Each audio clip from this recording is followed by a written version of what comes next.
Zero Angels is an actual play podcast using the Girl Frame system by Anxious Mimic Games.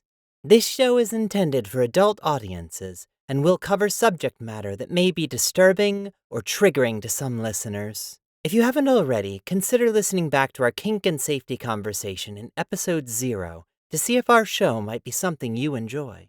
This episode in particular will feature the following: forced dissociation, consensual sex, gore. Timestamps for these can be found in the description. Listener discretion is advised. The camera hard cuts in to a close shot of Artemis's face. It has a resolute expression, and its hand is raised as if it's about to knock. The camera cuts to a view from behind Artemis, who still has its hand raised, and a title card appears on the bottom. February 1st, 2235. Foundation Intercept Base, NW12. Artemis, where are you, and what are you about to do? Artemis is standing in front of the door of one of the cadre members' bedroom. Eurydice's, in fact, and she is... Excuse me. And it is about to knock.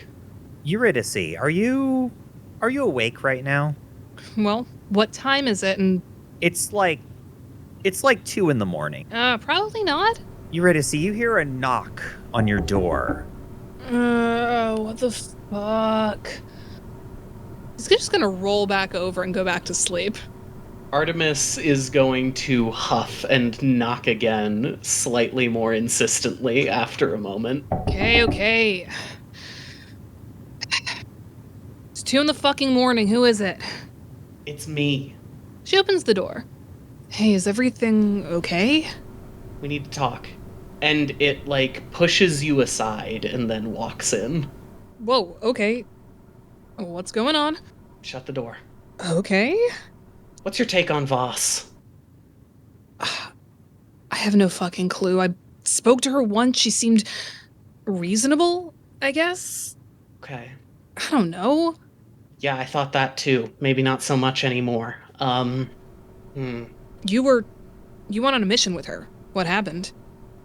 What about Attali? The worst fucking beast I've ever known. She's a fucking... ugh.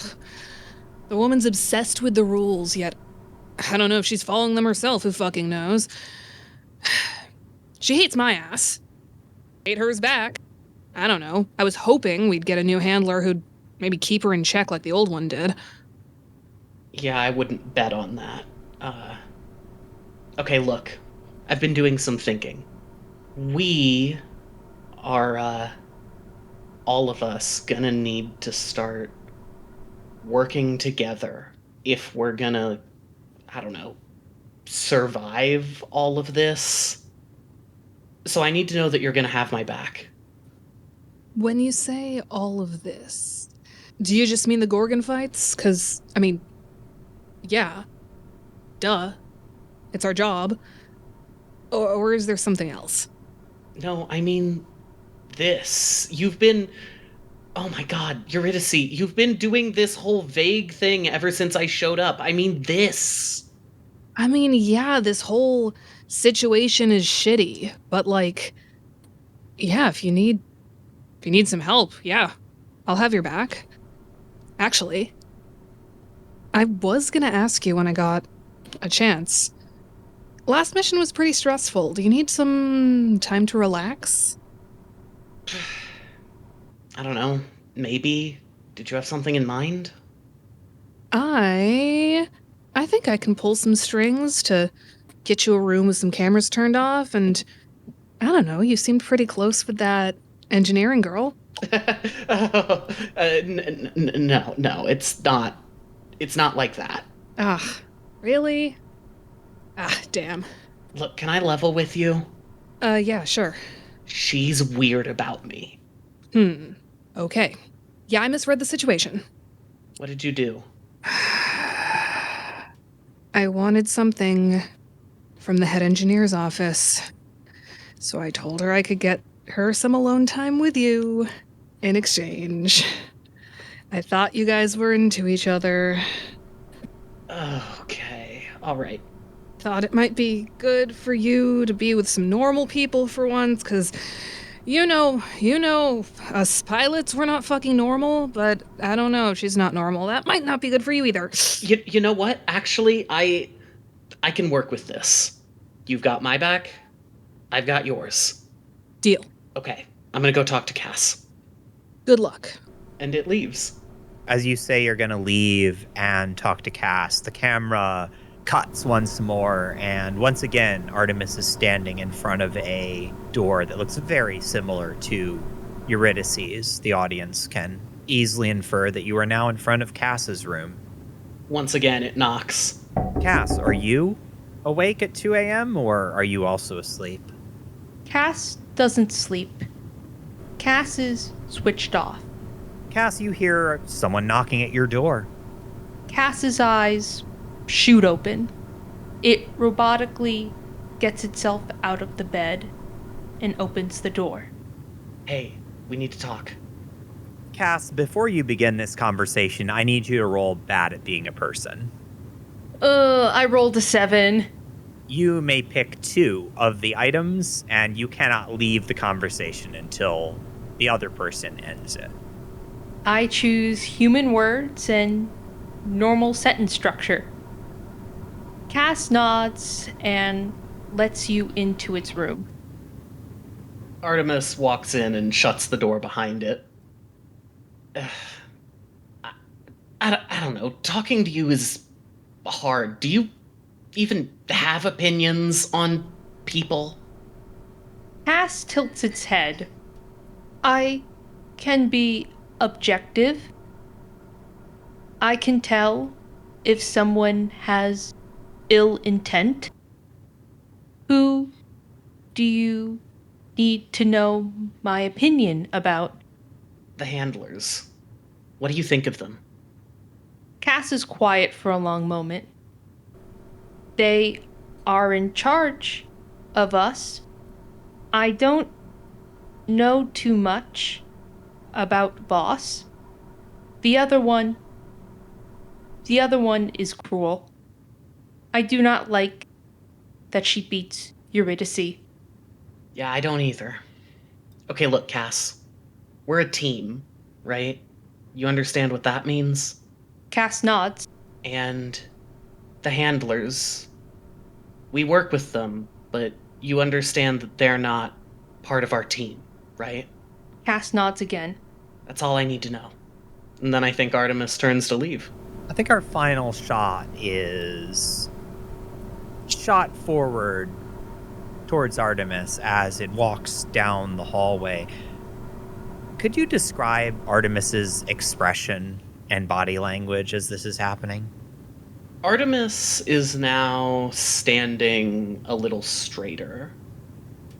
Its face is determined and intent. And it makes its way to its own bedroom. As Artemis walks down the hallway, the camera cuts again to a shot where the camera is fixed and Artemis is receding into the distance down the hallway. And then there's a long moment where it lingers as Artemis goes to its room, opens the door, and closes it behind itself. And then the camera hard cuts to black, and the episode title card appears. Episode 4, Steel Leviathan. This is the 92nd Pilot Cadre of the Foundation, stationed in the North American constituent state's Northwestern Territory. Led by their handler, Colonel Mira Voss, they are responsible for the defense of Sector 12 and the complete elimination of the Gorgon threat on Earth. When the camera fades in from black, we see another shot of the same corridor by the pilot's rooms. But this time it's not Artemis that's on frame. It's Rachel Romero, the junior engineer.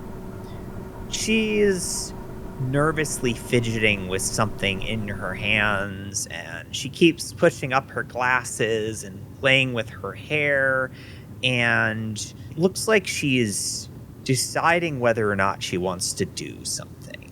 And then finally, after a few minutes, she walks up to Eurydice's door, and she very lightly knocks on it. So Eurydice, you hear a light knock on your door. It's about 6 a.m. now, so you might be up. Is this a situation in which we're, like, generally expected to be up very early? You have, like, PT and stuff that you have to do? Okay, yeah, then she would probably be awake. She'd probably be waking. Okay, so then you hear a knock on your door. I am expecting it's Artemis again. And I open the door. Oh, hey, can I come in? There's cameras out in the hall. There's cameras in here. There are? Yep. There's nowhere where there's no cameras around. Okay, well, in that case, I'm gonna let you figure this one out, but your package is here. And she sort of like pushes towards you. There's like it's one of those like tubes that you use to store a rolled up paper. It's not marked in any way. Excellent. Okay. Remember, you didn't get that from me. Of course not. Lips are sealed. And she looks around. About the, what you promised before? Like I said, I'll get you what you want. I just gotta get some cameras turned off for you. Okay. She looks nervous and kind of glances around. I'm not gonna do anything weird. Well, you're so concerned about cameras being on just handing me a piece of paper, so... I mean, I could get put in jail for this. And like I said, they put a lot of time and effort into training you. Yeah, but this is serious.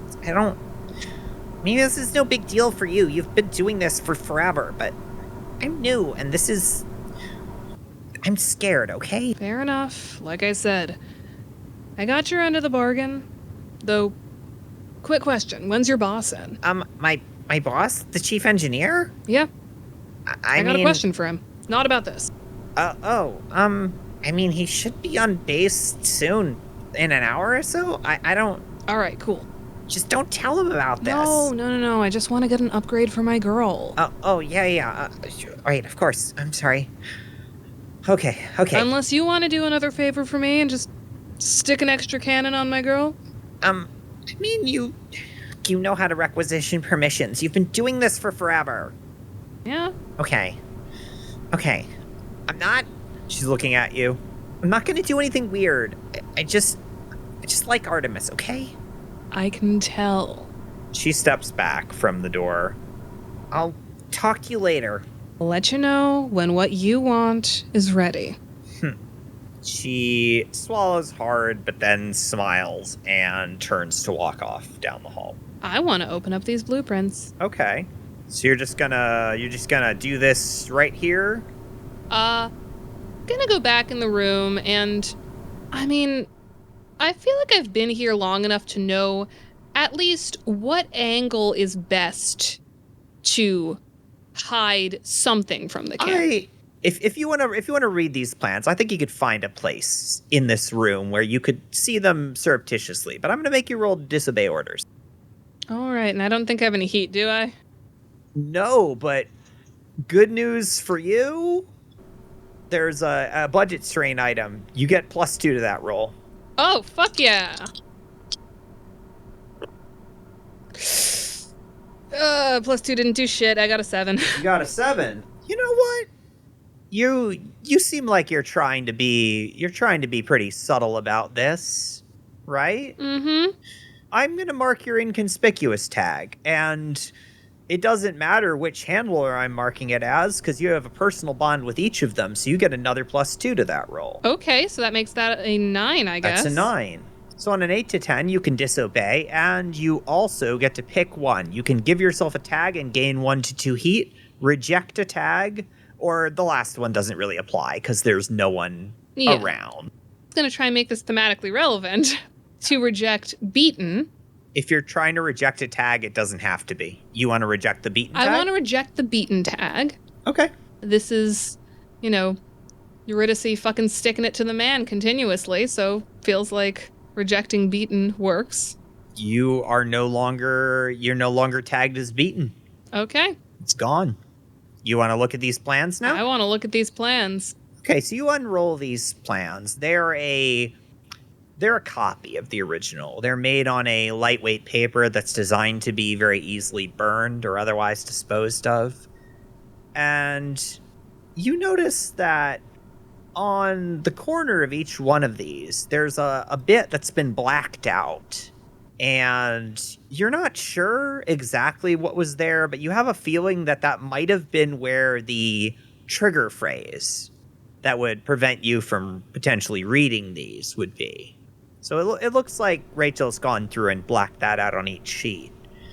Now, this has a lot more information than what you found before in the handler's office. It has a lot of technical information, but what are you looking at what are you looking for specifically in this? So I want to see what in these blueprints that Void's storage unit was all about. Mm-hmm.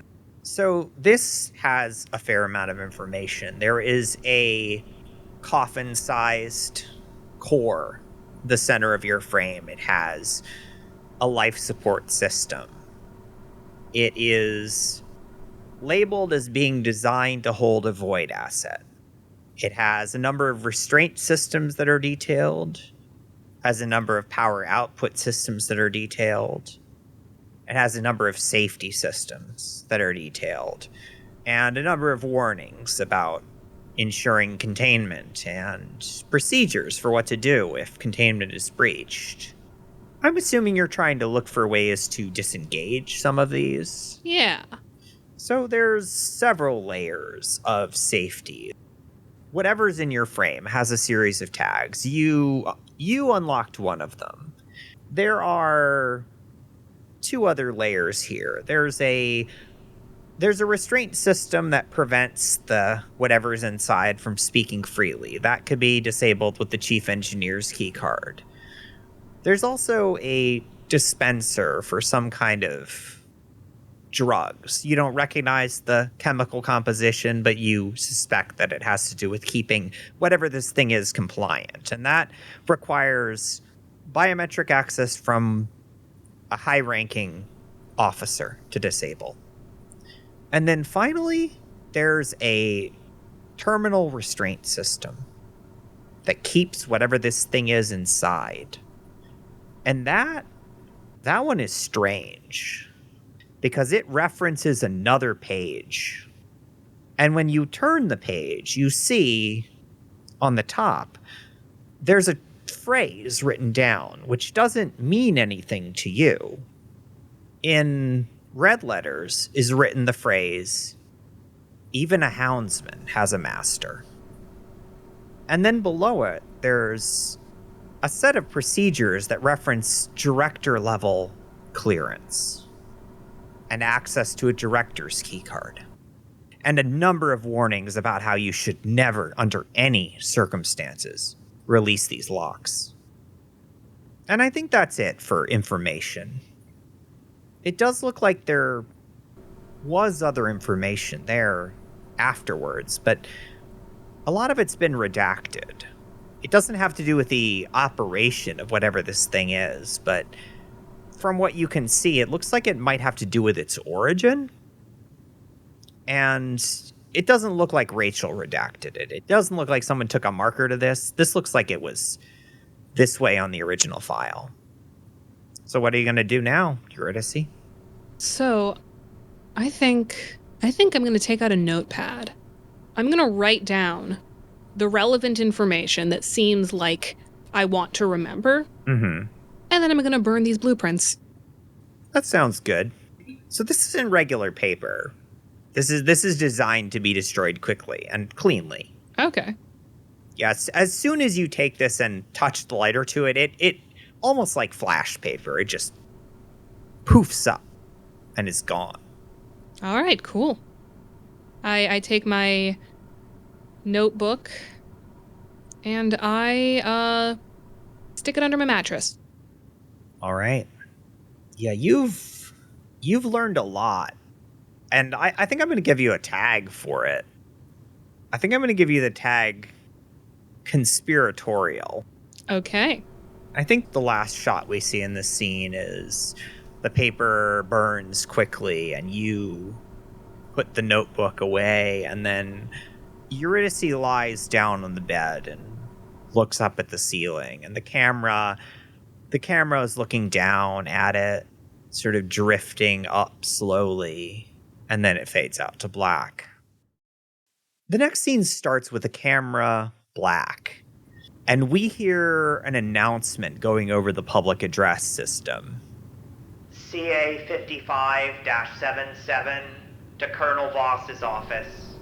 CA 55-77 to Colonel Voss's office.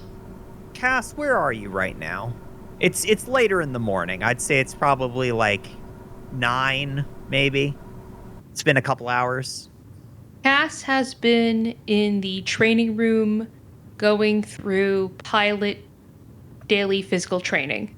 Okay, so you're in the physical, you're doing PT, you're finishing up your PT. I think the camera fades in, and Cass, I think you're running on a treadmill.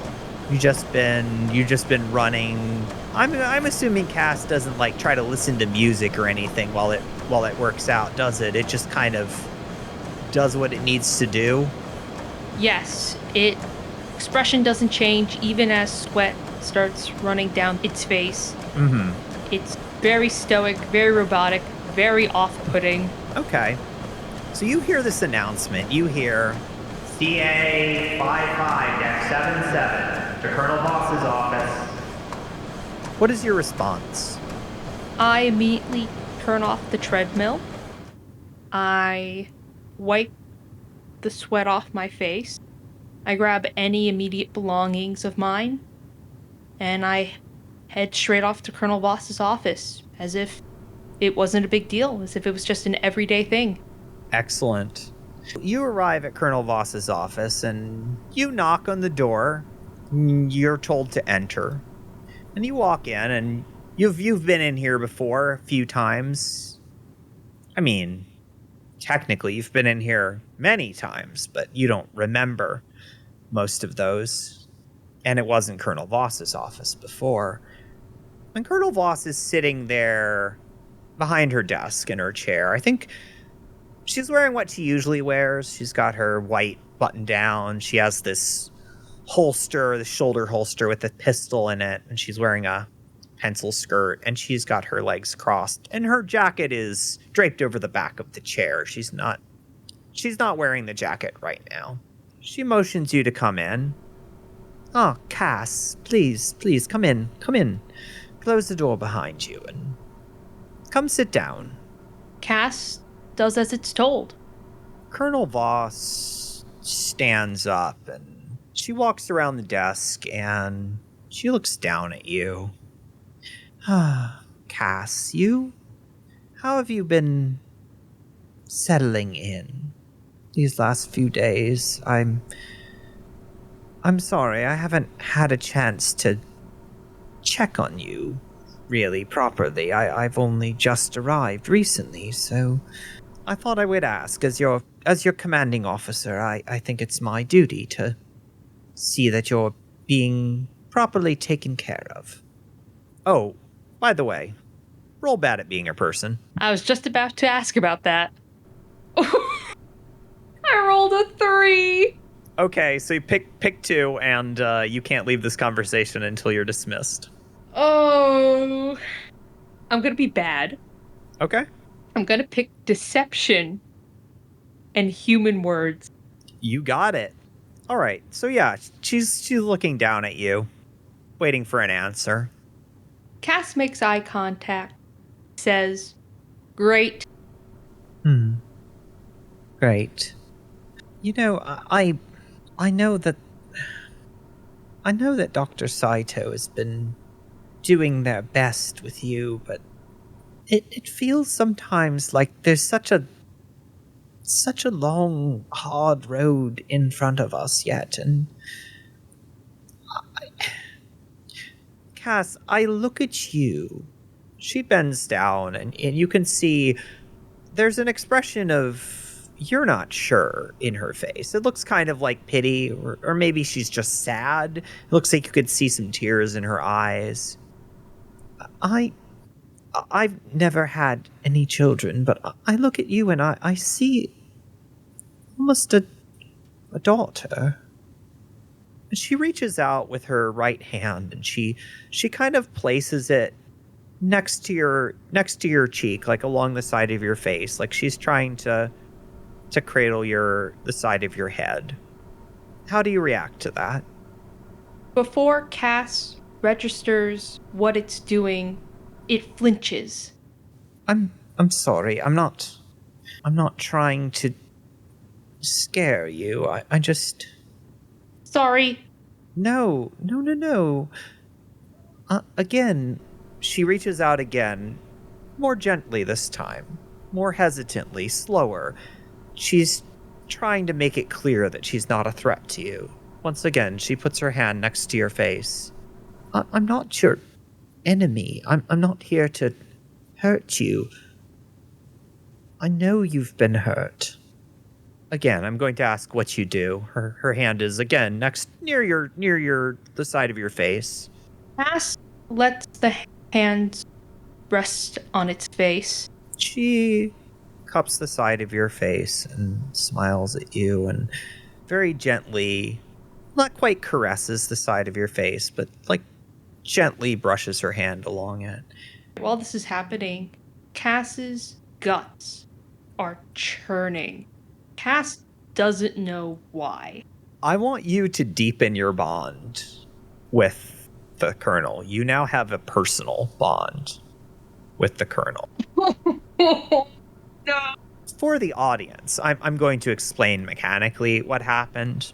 The Mistress Playbook has a play called Catch More Flies with Honey, which is when a girl receives orders and chooses to obey without hesitation or lip, you can then pick one or two of a few things, and one of them is to offer it sex or physical attention with you or someone else. If it accepts, deepen your bond with it.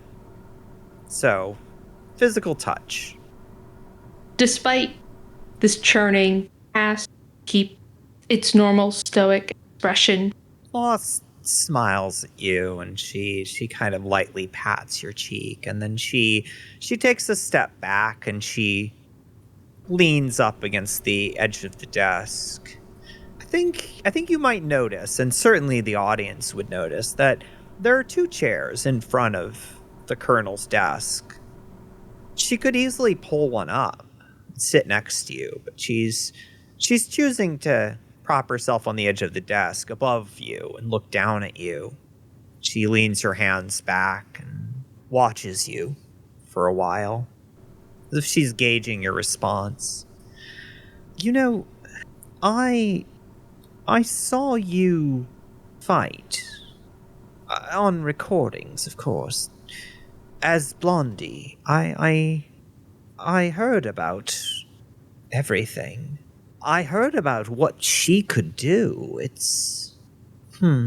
She leans back and she bites her lip briefly.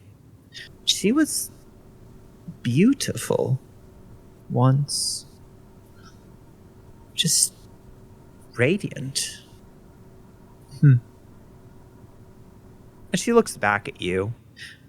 I'm sorry. I'm getting lost in thought. This all must be overwhelming to you. Jonaya, can I roll to keep my head? If you're trying to survive something, say what you're trying to survive and go ahead. What are you trying to survive here? I'm trying to survive the handler's attempts to get me to go down memory lane. Yeah, okay, sure. Spend heat if you have any, and go ahead and roll. I need to decide to take heat before I roll. That's correct. You have to just make that decision before you roll the dice. I will use 1 heat. Okay. Ooh, 8. You got an 8? That's with the +1? Yes, I got a 7 and +1's an 8.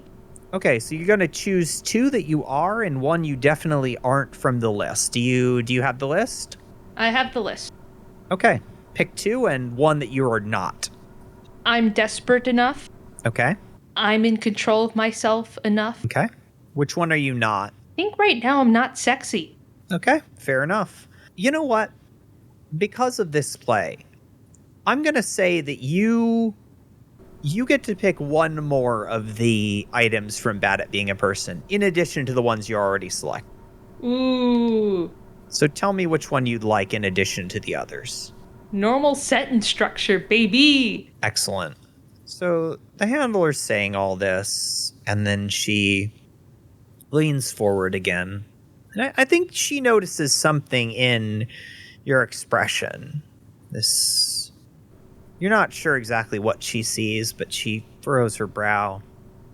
Cass, I'd meant to ask you this before, but I know Dr. Saito mentioned that you were asking about Blondie, and I know that they have a particular view about your connection to it.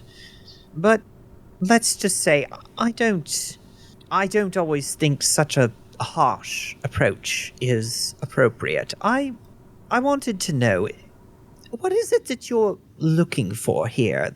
It seems like you want something. You want something to ground yourself, to connect yourself to who you are inside. And I want to know if there's something I can do to help you with that.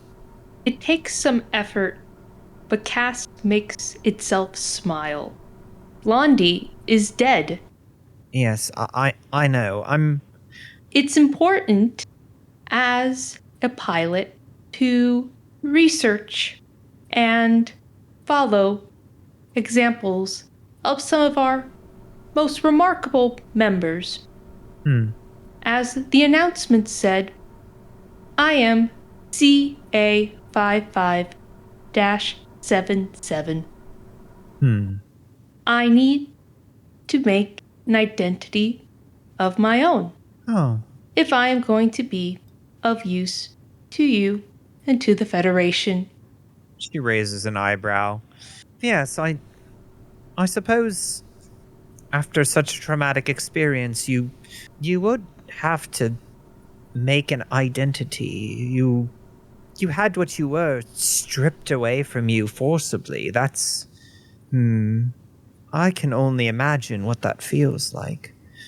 Well then, let me pose the question to you like this. As your commanding officer, what can I do to help you forge this new identity? If you like, you can think of it as an exercise in improving your combat readiness. Or if you are willing to do me the kindness that I care about you and care about your comfort and your well-being. Cass thinks about this for a little while and goes, if I am going to be a person, I need to be able to express myself more like a person. I want Saito to have more help with figuring out how to get my speech and my face to react like a person again. That's... yes, that's all you want.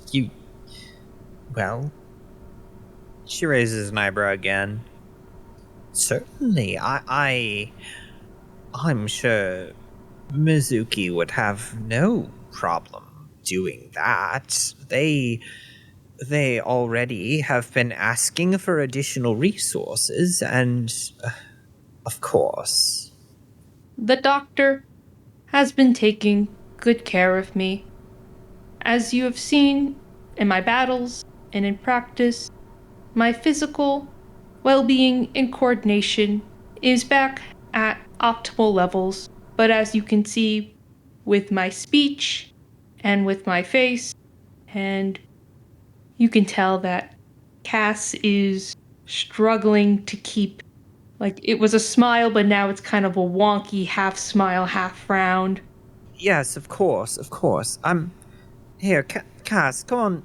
stand up for me, please. I'm... She pushes off of the desk and stands in front of you. Cass remains seated and looks up at Voss. No, get up. Just stand up. Cass stands up. Thank you. Now, Cass, you would never disobey an order as long as it didn't contradict your Foundation directives, your training, your orders, right? Of course not. Good. That's good. I'm glad to hear it. She leans in towards you.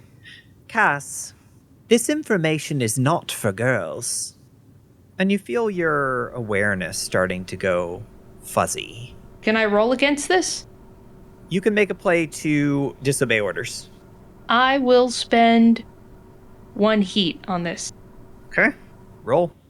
10 plus 1's an 11. So that means you can disobey, but you have to act now and without thinking. Gain 2 heat. I'm going for it. And tell me how this looks now. You do not get to think about this. You have to tell me immediately. Cass just nods and just stands there stoic-like. Voss looks at you, and she glares. You're... Dr. Williams, why, in the decades since you developed this, did you never update the technology used for the general trigger phrases? You just keep... Cass, you can hear me, can't you? You can understand what I'm saying, can't you? Cass doesn't respond. Of course. Yes. You see Voss close her eyes, take a deep breath like she's trying to steady herself. You are a broken doll. You were something beautiful. And they tore you apart and they tried to put you back together, but there were cracks, pieces missing, bits shaved off. Nothing ever looked right afterwards. Stand here. Don't move. She walks around to the back of the desk, and behind the desk there's a panel in the wall that she moves aside, and there's a safe in there. She presses her palm to the safe, and you hear it click, and she opens it. She goes inside, and she brings out something, a folder. She walks back around. She stands in front of you. And out of the folder, she pulls a photograph and sticks it in your face. It's a photograph of a woman lying on the ground, her throat torn out, blood splattered on what you recognize as the hangar bay, the frame bay. Cass, do you remember what your last handler looked like? No. That memory was erased from me. You don't recognize this woman. Look at this. Look what you did. Look at what you were capable of. She puts the photograph away in the folder and then she tosses it back on her desk. You were beautiful. You were something more than any of us. Now look at you. She pulls out the gun and she presses it to your head and pulls back the hammer. You can't even obey a simple order. Just the simplest thing. You lied to me. And you can't even do that right. Who are you, really? Just a shell? She's holding the gun to your head as she says this. Her finger is on the trigger. And now you won't even say anything? I should just wipe the slate clean. I'm sure they can repair the damage, put you back together again. Maybe they'll get it right this time. Her hand is unnervingly steady on the pistol.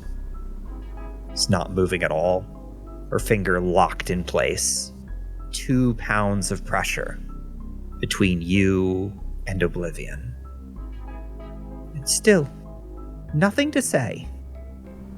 Cass makes eye contact with the handler, and it smiles. Big, fat, wide, toothy thing. Well, what are you waiting for? At that, Voss smiles, and she moves her thumb to the lever that decocks the gun, and she puts it back in her holster and steps back from you. I can't. Mizuki would be furious. They never speak to me again. I was hoping to have dinner with them this evening. I can't do that. So you'll just have to exist in this state of half-finished... She waves a hand. And then she leans back and she pushes a button on the desk that engages the PA system. Sergeant, bring some men in here. There's a pilot that needs to be confined to quarters. A minute later, you see a number of soldiers appear in the doorway, a response team.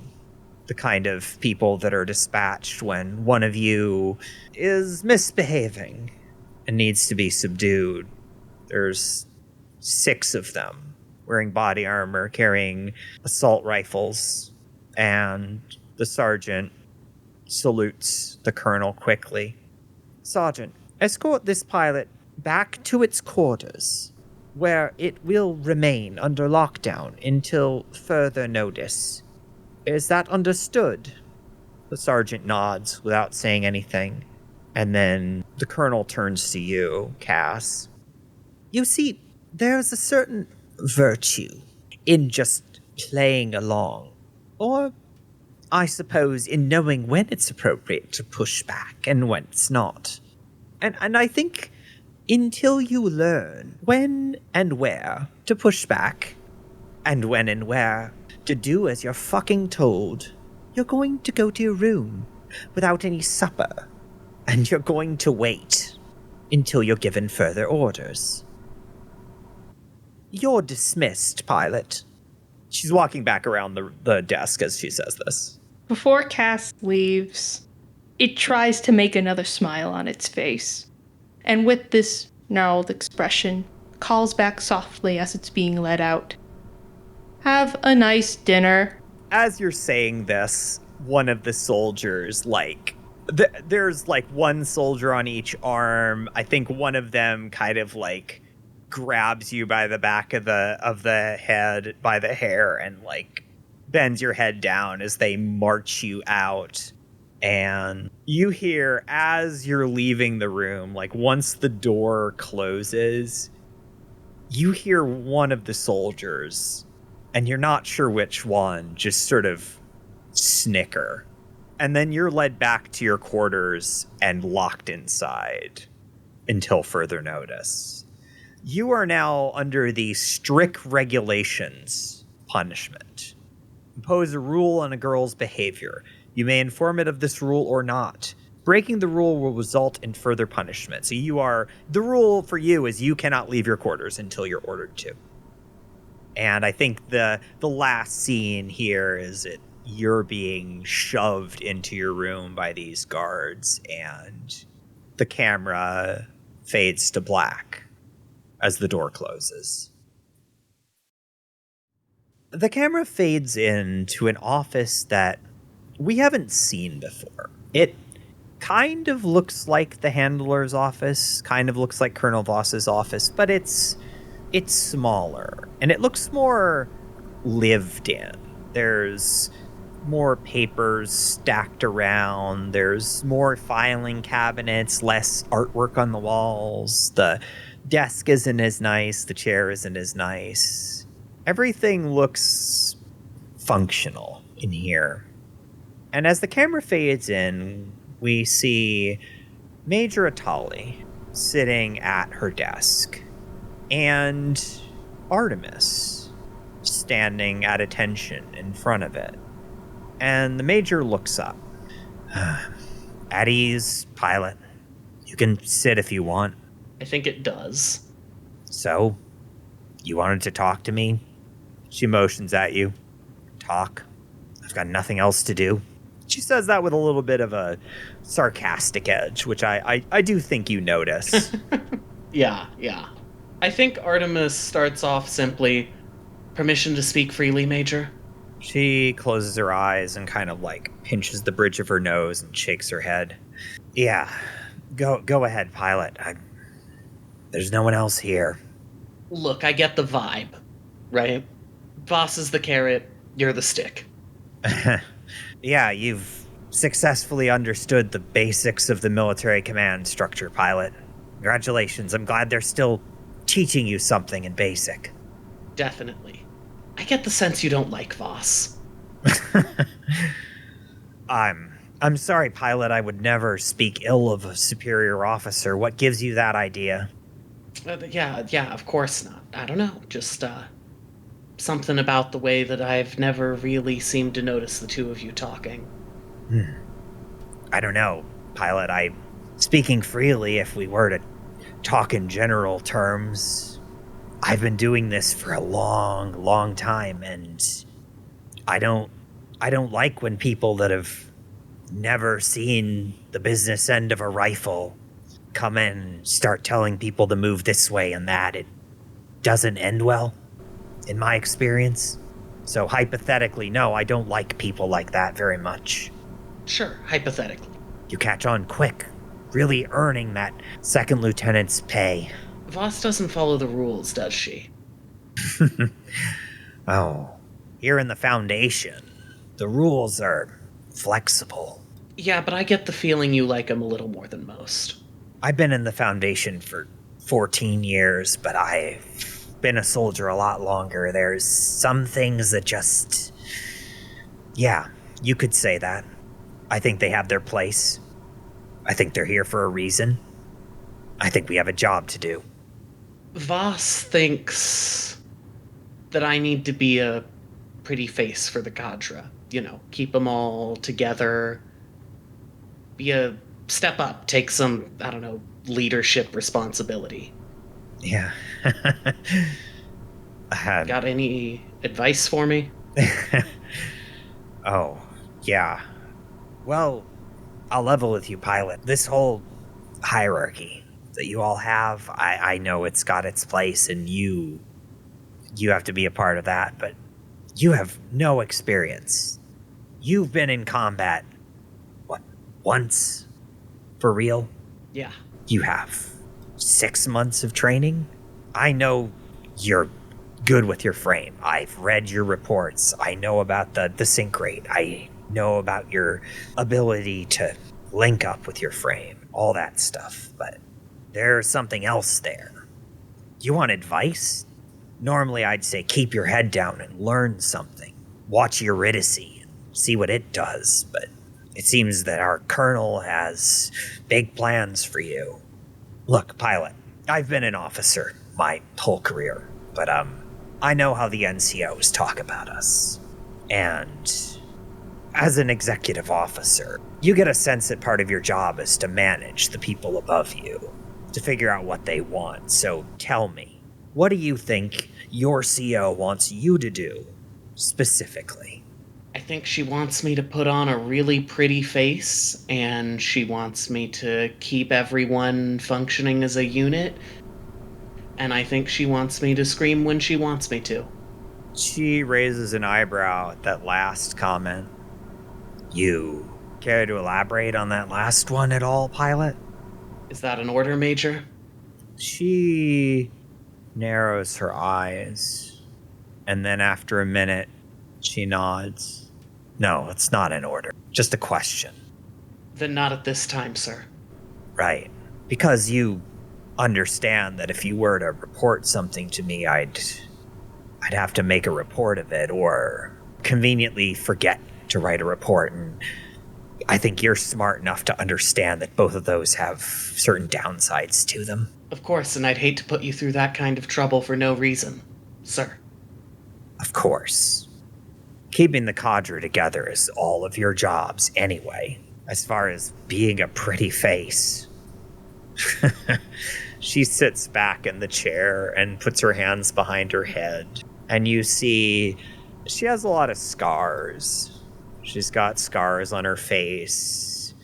I think she's wearing a uniform, but it's the top of the uniform is open and she's wearing a tank top underneath. So you can see scarring down her neck, the top of her chest.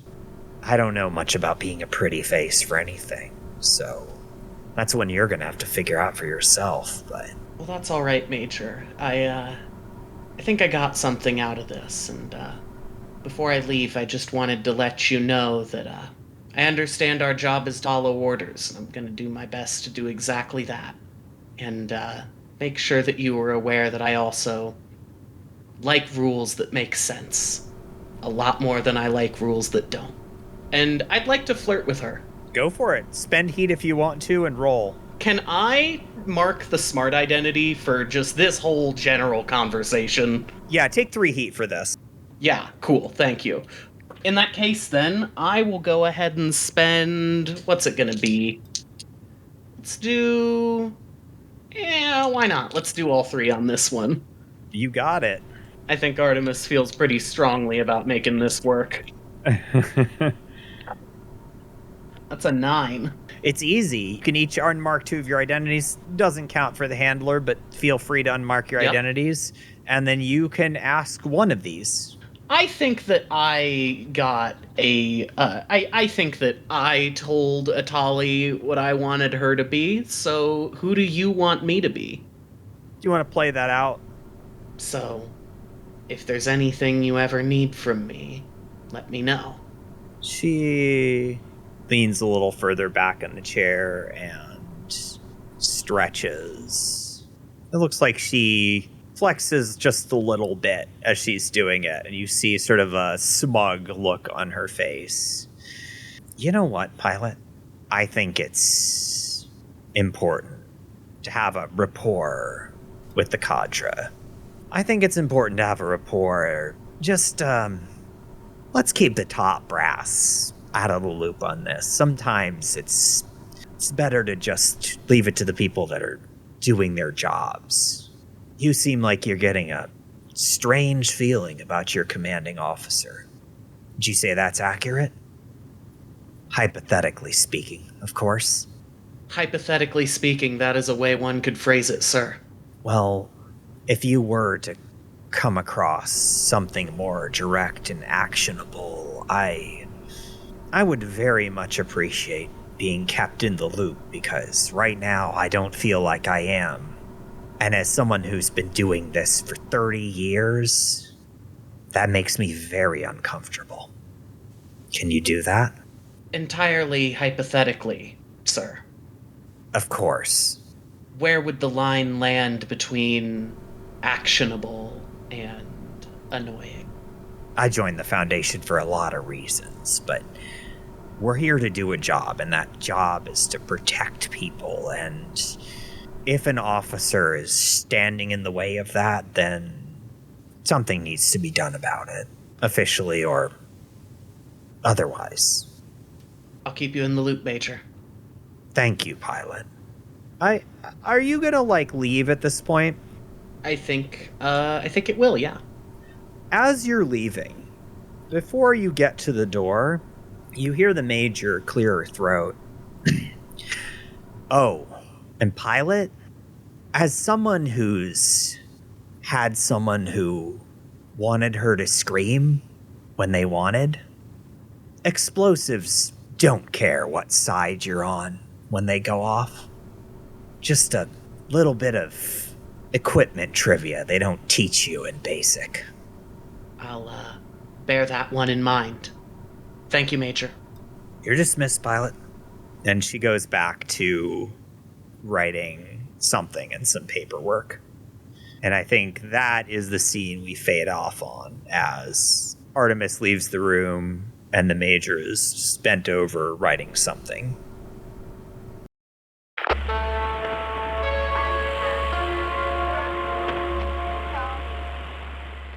In the year 2035, in a world just slightly to the left of our own, the coastal city of Myburn, South Carolina is celebrating its restoration under the careful hand of tech billionaire Thaddeus Bright with a week-long celebration known as WonderCon. When a mysterious fog descends upon the town and monsters start appearing, it's up to Charlie, a social worker and Rift of the Hunter, Van Helsing. He's never been a person, so he doesn't know what it's like. He doesn't know what it means. He doesn't know how easy it is to hurt people. I don't suppose there's any chance you'll just forget about Anders, is there? Not one in hell, old man. That's why you're a good person, Charlie. That and why I'm a bad monster hunter. I'm just gonna turn the car around. Carl, a homeless advocate and Rift of Prometheus, the Firebringer. As Carl pieces all the memories together and how just the denials snap out of place and reality sets in, and his eyes are starting to glow as he's bringing fire to the darkness to keep the humans safe. And Anders, the cursed playwright who embodies the mythos of Hastur. And I want to whisper for all of these people to defy the fear that they feel right now and swarm the man with the gun. Take him, take the gun, take over him, tear him limb from limb. To save as many people as possible while surviving the con and not losing themselves to their own power. WonderCon Survival Guide, a game so good I don't even mind my dead name being in there. What the fuck? WonderCon Survival Guide is a Dice Fiend City of Misadventure. You can find it and all of our other stories on iTunes, Spotify, or wherever you get good podcasts. Greetings and salutations, dear friends. Are you looking for a dystopian actual play? Maybe something with a little steampunk pizzazz? Listen to Blades in Paradise. Society collapsed, but our corporate overlords rebuilt it. In this Blades in the Dark actual play, you'll join the Express Service Parcel Network, or ESPN, as they seek to find out if paradise is really heaven on earth, or if there's something darker underneath the surface. Available now, wherever you find your favorite podcasts.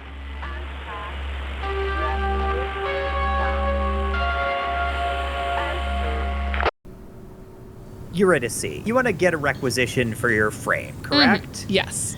So I don't need to play out the mechanics of this. This isn't that kind of tabletop game. So what you're going to do is you're going to go to, there's, the equivalent to the quartermaster for, frame stuff. And what are you looking for exactly? What do you want? I want an upgraded gun. So you just want a gun of some kind. Do you have anything specific in mind? There was something that I had that first episode, and I want it to be You want it to be an asset. Yes, okay. A named asset. So you request additional ordnance. We'll say you want an upgrade to your missile rifle thingy. And yeah, they have no problem with that. You've got a permission, you spend it. You have, this is something that's very cleanly and easily authorized, no problem. And the mechanics are starting to work on this. And did you have anything else you wanted to do while you're in the frame bay? Anyone else that you wanted to talk to, perhaps? So this is gonna be real quick. As I am leaving the frame bay, I see Rachel. I walk up over to her. I'm just gonna whisper, Artemis is in its room whenever you want to. She sort of snickers at that and looks at you. Really? Go ahead. Okay, And I'm going to, since I have the camera, Rachel, why don't you follow me? Because I'm headed toward the quarters as well. Because I want to go to Cass's room. Okay, sure. Yeah, you tell her to follow you? Yeah. Okay. Oh, we're being delightfully unsubtle about it. Yeah, I think Rachel is coincidentally, getting off her shift now. She has the early shift, so she's clocking out and she's following you. If anyone asks, you are helping it with Lucerne business. Right. It's shaky. It's new. Last mission didn't go great. Yeah. You have the knowledge. You are helping it with Lucerne business. Okay, Lucifer business. Got it. Yeah. And you said the cameras they're not going to be on? Don't worry about it. Okay. Down the hallway, I got business over here. And I'm in front of Cass's room right now. Okay. Okay. She walks forward to the room, and I think she kind of like lightly raps on the door. The same hesitant knock she showed before in front of Eurydice's room. As Rachel knocks, Eurydice knocks much more vehemently. Importantly, there's a guard stationed outside Cass's room. And the guard stops you. Hey, what are you doing here? Talking to one of my cadre members? Huh. She sort of squints. I guess they didn't say that. They said it can't leave the room, but they didn't say that you can't. All right, just, you know the cameras are on, right? What do you think I'm gonna do? Stab it? I don't know what you do. She gives you a kind of a disgusted look. I don't know what any of you do, especially that one in there. Like I said, cadre business. Right, cadre business. Go on then. I didn't see anything. All right, I'm gonna enter. So, yeah, the door, you can unlock it from outside. You're just gonna go in. Yeah, I guess I'll be locked in. So you're now inside the room, and Cass, what are you doing? Cass is in a tank top and it's Federation issued pants and boots. And I think it's just been sitting on the bed staring at the wall. Does Cass notice me coming in? Once you close the door, Cass turns its head toward you. Eurydice. As much as I hate to say it, Attali gave me an idea. Cass turns fully to face you. You said you can't feel anything anymore. Jonaya, should I roll bad at being a person? So, okay, real quick.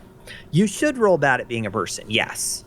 But also keep in mind that because you have an intense bond with Eurydice, you can communicate through body language and gestures without having to worry about the bad at being a person thing. So roll it, make your choices, but then also if you can describe it through body language, you can communicate completely freely. Thank God, because I rolled a 3 again. Awesome. Well, pick 2, and you can't leave the conversation until you're done. Gotcha. I will do human words in full sentences. All right, excellent. Sounds good. I want to try to figure out if I can make you feel something. What do you mean? I mean, I'm no Glass. I don't know what she did to make you keep her around for so long, but something makes you feel like Blondie. Blondie liked to fuck. Cass tilts its head. You in or not? What was Glass like? Eurydice thinks for a moment. She was gentle. She'd been she was in a lot of pain. She was kind of brought back. Not like you. She was still in there. There was nothing that was taken away from her like you. But the two of you were inseparable. Cass thinks about this for a moment. Was Blondie a fighter? One of the best. No, I am sorry. I meant, could Blondie stand up for itself? Before I have Eurydice answer, I think you need to tell me this. Because you know more about what she was like pre-Mockingbird. Pre-Mockingbird, Blondie was like a fire. She was bright and snappy and knew when to make an impact. Eurydice, thanks again. And she says, like I said, one of the best. No one could fight back her comebacks. Cass looks at its hand. It takes a deep breath. Before I say yes, are you sure you want Blondie back? I mean, yeah. Why wouldn't I? She was a competent fighter. She was a good person. do you want Blondie back? I mean, I want to have someone around here who actually remembers what we once were, what this cadre once was. I can't be carrying this ghost on my shoulders. I am not sure. Sometimes I want to feel like person again. And then I get reminded of what I did. And I remember that Blondie is supposed to be dead, that if it came back, it would cause problems. I do not know what the doctor would do to me if they thought Blondie was still real. I haven't told them about Cass gestures to its guts.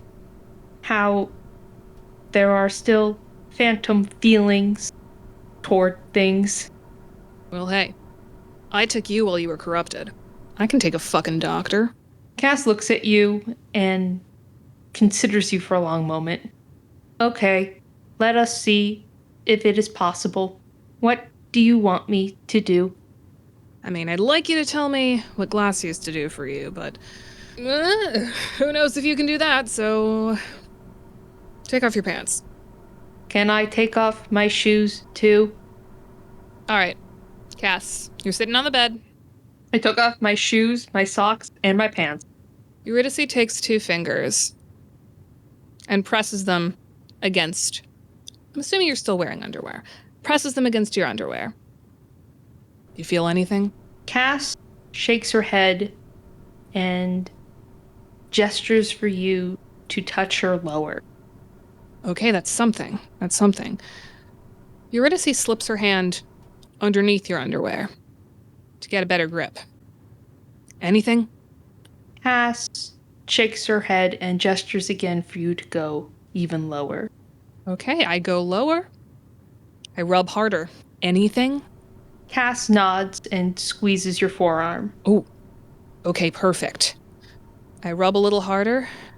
I change up the pattern a little bit. Anything coming back? I don't know, was Blondie into tongue?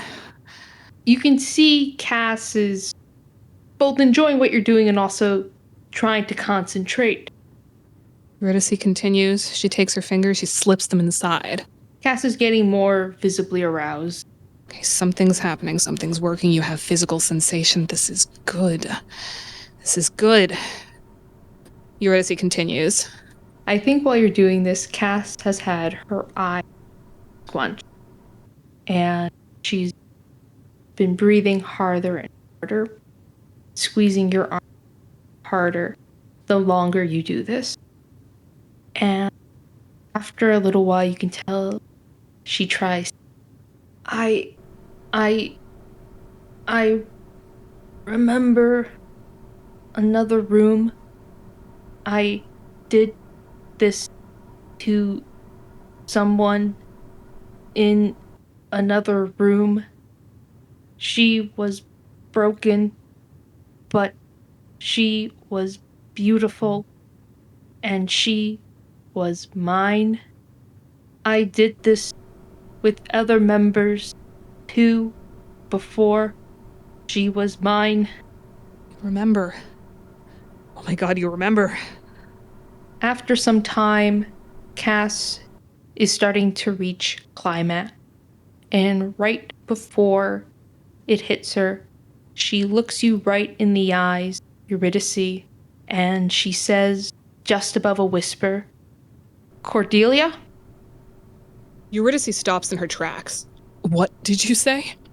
Cass blinks multiple times. I don't know. I do not know where that name came from. You remember my civilian name. Oh my god. Hey, I want you both to roll your sex plays now. I got a 10. You got a 10. Oh, perfect. Ooh, I got 11. You should have Eurydice mark a tag to reduce this. Then I am having her mark mechanical, as in defying mechanical. Okay. She is defying every moment of her programming right now. I think I'd like you to play this out narratively a little bit. And Cass, go ahead and mark mechanical, and you can take -2 to that roll, so it's now a 9. Okay. I think when Cass says Cordelia, she's significantly less stiff.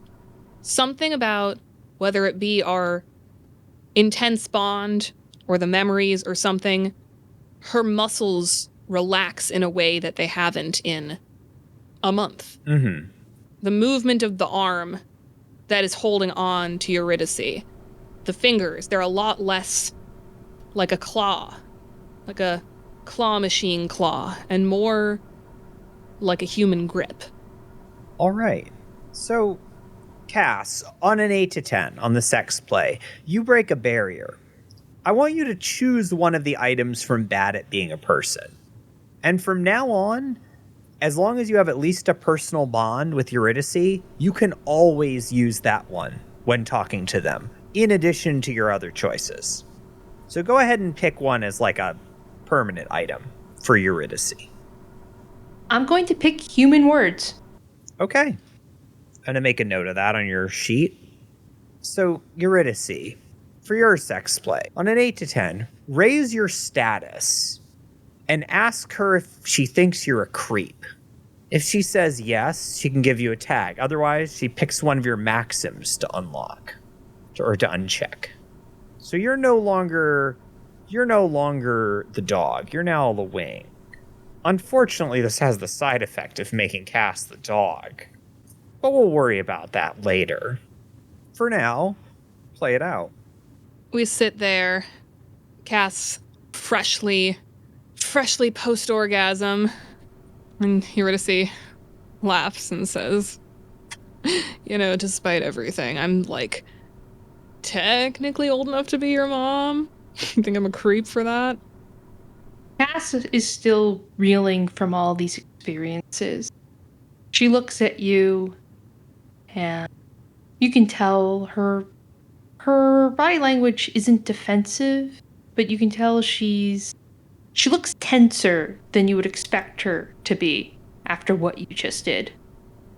You are the first person to touch me there since I was created. I think you are the first person to touch me with only the purpose of benefiting me. Well, maybe the rest of everyone else should see that you're just Blondie. Nothing to be scared of. Before you can finish that thought, you hear the sound of the alarm blaring in the base, and a voice over the public address system. All pilots to frame bay. All pilots to frame bay. This is not a drill. Shit, get your pants on. And the door bangs open, and you see the guard.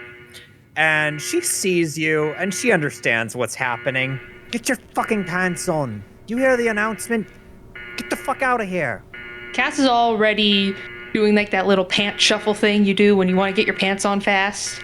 And I don't think he would put socks on, just shoves its feet into its boots and is running out the door, still zipping up and buckling its pants. As you're doing this, the camera cuts, and we go back in time about 20 or so minutes. And we see Rachel Romero standing outside Artemis's door and tentatively knocking. Artemis, you're in your quarters, right? Yeah. You hear a knock on your door. Who is it? It's Rachel. I think Artemis goes, oh, and there's a noise from inside, like Artemis is like very quickly gotten up. Yeah, Rachel, come on in. She opens the door and steps through, and you see her. She looks already flustered. She's flushed red. She keeps pushing her glasses up nervously and sort of looking around and smiling hesitantly. as she comes in and closes the door behind her. Hi, I'm,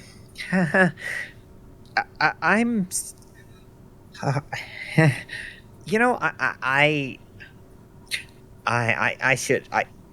she steadies herself. How are you doing, Artemis? I'm doing pretty good. How about you? I'm, I'm fine. I'm a little nervous. I don't, I guess you should sit down. And I think Artemis motions over to its bed. Yeah. I should sit down. She sort of like sits down heavily and pushes up her glasses again, and she's looking up at you. Yeah, so I guess, I didn't think this Artemis, through. I think, interrupts it by sitting down quickly onto the bed next to her and, has its arms behind it. The left arm is like kind of behind Rachel, not quite around her, but Yeah. And Artemis leans in a little and is like, okay, so like, I gotta know, what did Eurydice tell you? Eurydice, she asked me to, I'm sorry, it asked me to do something for oh God, this is so confusing. I'm sorry, I'm a little nervous right now. Come on, you can do it. I know you can. Okay. You're not gonna tell the commander if I use the wrong words for Eurydice? Artemis pulls its other hand up and does the little zipper over the lips. Okay. You see her relax slightly, ever so slightly.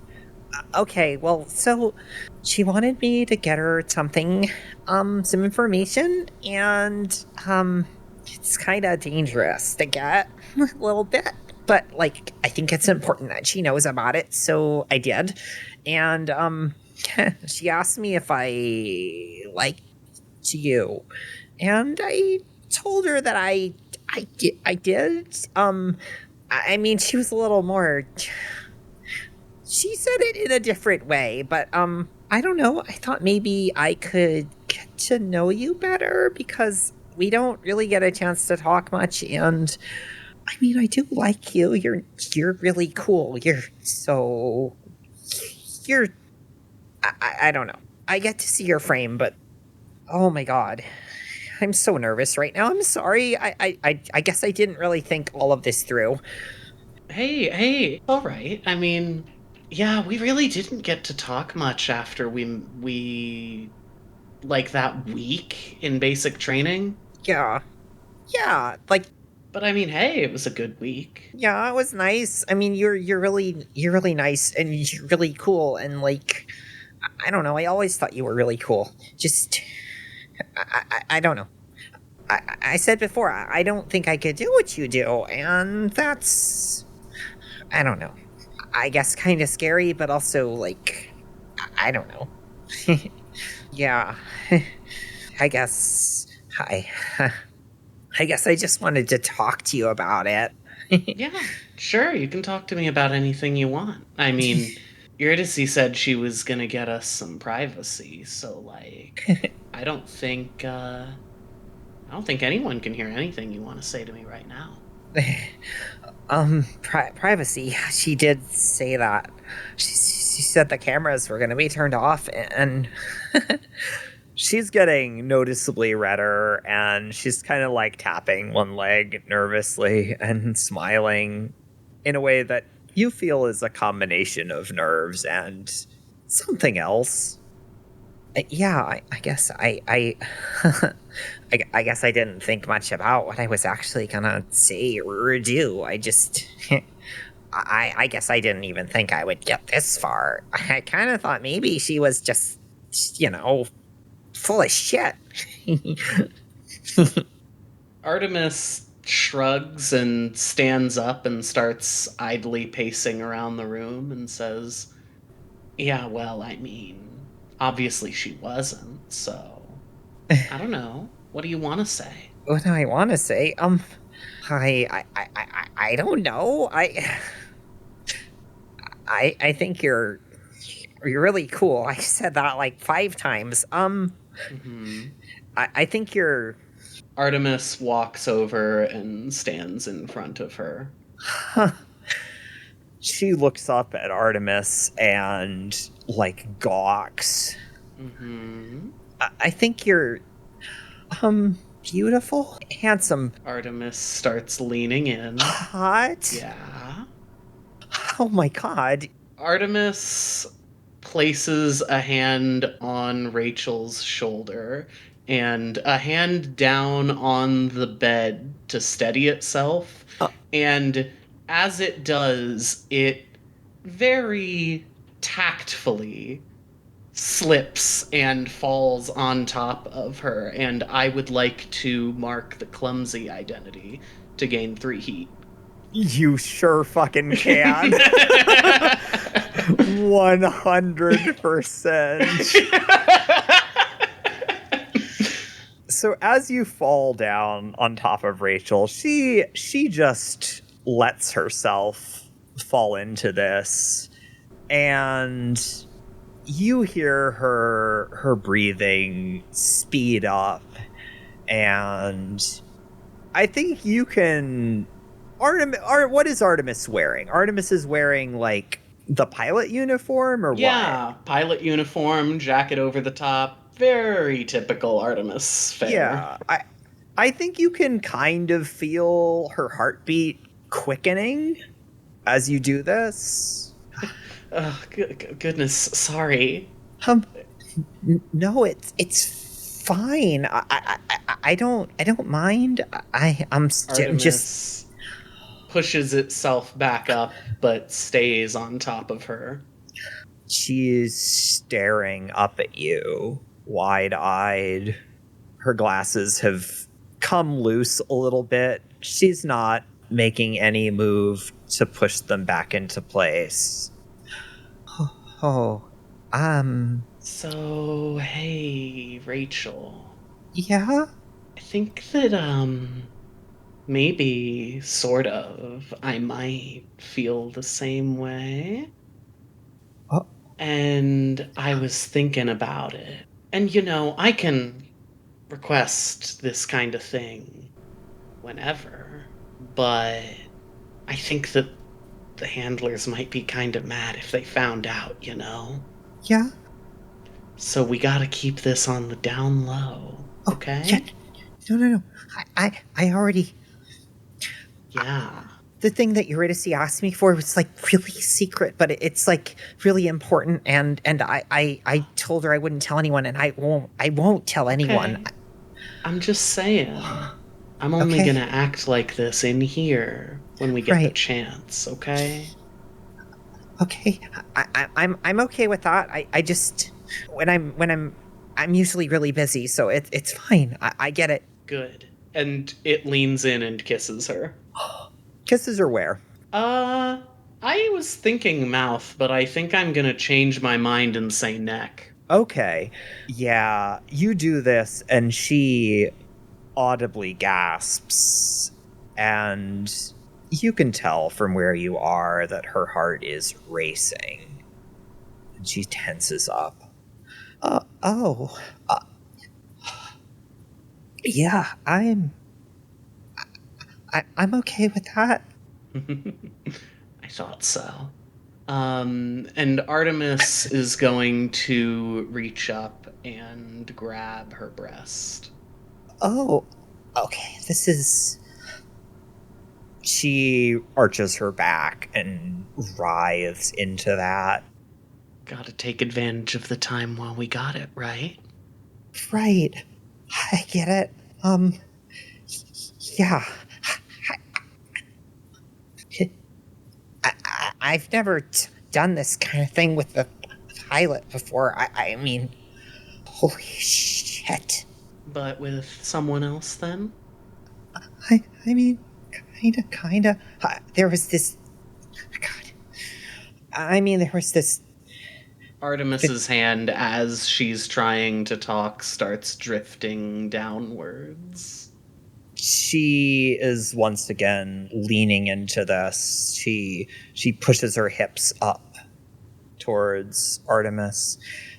I mean, there was this guy, and before I went into basic, just real quick thing. I don't know. I've never done this with a girl before, but I mean, I'm okay with that. Yeah. Hey, I was thinking. Yeah. Artemis unbuttons her pants. I remember. I watched a lot of reports about these battles and stuff, sliding into the underwear. Some of those Prince pilots were using, like, real pronouns. Yeah, like, not... Yeah?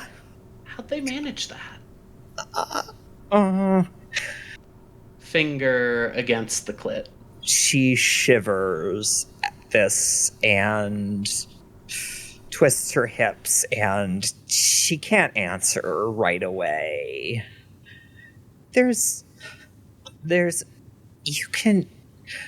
We can requisition them if you want. You just have to ask the chief engineer or the handler.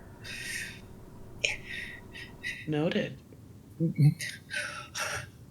I think at this, her hand kind of like drifts up towards Artemis's face, and she takes her hands and puts them on either side of Artemis's jaw and runs her hand down slowly. How far down? Down from like the ridge of the jaw by the ear down to like the chin, I think. Okay, that's fine. Artemis leans in and presses a kiss to her lips this time and begins to press her fingers into her entrance. Rachel takes her hands and wraps them behind Artemis's head and leans into the kiss. She pulls herself up a little bit as she does this, and it seems like she's more confident now. She feels a little more comfortable with this, and she squirms a little as she feels Artemis's fingers drifting inside of her. And I think now would be a good time to roll the sex play. Absolutely. Oh, I don't need heat for this one. No, yours is different. So when you have sex with someone, ask them what they teach you. I gain experience, and if they want, they can give me a tag. Mm-hmm. So, she kind of already did teach me something, honestly. Yeah, that's true. You know what? I'm willing to take that. So the question is, does she want to give me a tag? I think she's going to give you the tag dominant. Yeah, makes sense. And as this is happening, as you have your fingers inside of her and as she's kissing you, you hear the alarm blaring and the announcement. No one bursts into your room because you're not under armed guard, but like, it's clear what's happening. I think as soon as this happens, Rachel startles and breaks the kiss. Yeah. Oh shit, I'm sorry. I didn't... Artemis yanks her hand out of Rachel's pants. Oh, okay. You gotta go, right? You gotta go. Yeah, Artemis, like, wipes its hand off on the bed and then quickly darts out of the room. Yeah, as you're running out, I think Rachel's just sitting there kind of stunned as she's pulling up her own pants. Yeah, completely ignores Rachel. Yeah, you get out of the room like right after Eurydice and Cass. Like I think you are right on their heels. As all of you are running towards the frame bay. We're gonna kind of skip ahead a little bit in time. You've had this general alert called, and you all know that means get your ass in your frames and get ready. So you've all gone through the process of being loaded into your frames and very quickly hooked up to the aircraft that's used to deploy you, and they are moving a lot faster than I think you've ever seen them move before. And I think you've been underway for a little bit, and you haven't really heard anything from command yet. And I'm wondering if the three of you are gonna say anything while you're all in your frames, you're all suspended from this aircraft, you're moving, you can tell you're moving pretty quickly. And it looks to you like, so you can see outside your frames, you're kind of hanging there. And it looks like you're moving down in a direct line towards like the coastline. So you're moving down from the island where the base is down to the like southeast, just directly ahead. And I think already as you're getting closer and closer, you can start to see like smoke in the distance. So are the three of you gonna talk at all? Shit, this is a real one, isn't it? You guys ready? Ready as I can be, I guess. Look, Cass, how you feeling? I am ready. How are you two feeling? Same as ever? Honestly, pretty good. As you're talking, you hear the radio crackle, and you hear Colonel Voss's voice over the line, which is unusual because you haven't actually heard her giving out mission orders before. It's always been Major Attali. Pilots. A few hours ago, a suspected Gorgon was spotted heading towards the coastline. It has now made landfall in San Josef and has been confirmed by Foundation analysts as a Gorgon. Designation GD2235-15. It is massive and causing a great deal of collateral damage to the civilian populace. You will deploy immediately and neutralize this threat before additional damage can be done to the civilian population.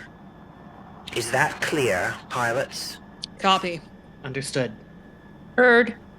Excellent. Foundation analysts are still working to identify its potential weaknesses, but we suspect that it is heavily armored and it may take some effort to open it up. That's all, pilots. Good luck and Godspeed. And at that, the radio clicks off, and you can feel the aircraft starting to descend quickly. Getting closer and closer to the coastline, you see there's a city there. Not a little town, but a large city that stretches down the coast, and you can see there's smoke and flames in the northwestern part of the city, the part that's closest to the ocean. Finally, the aircraft drops down, and you're all unhooked, and you're standing not in the city itself, but in a kind of like an area to the north where there's a bunch of lower buildings, and you can see from here where the Gorgon likely is. It's clear what's happening here. The city's in flames. Buildings are being destroyed. There's something in there. What are you all going to do? Charge towards the danger, I guess. All right. What else is there to do? I want to take a moment to check sensors. All right. Spend heat and roll. Eurydice, we've learned this. Can I mark the smart identity for checking my fucking sensors? You know what? Mark the smart identity and take 3 heat for that. I will let you mark that identity after checking your sensors. Okay, that so helps. You spend your heat, then mark your. If I'm gonna get 3 heat again, I may as well spend all 3. There you go. Okay, spend your heat and roll.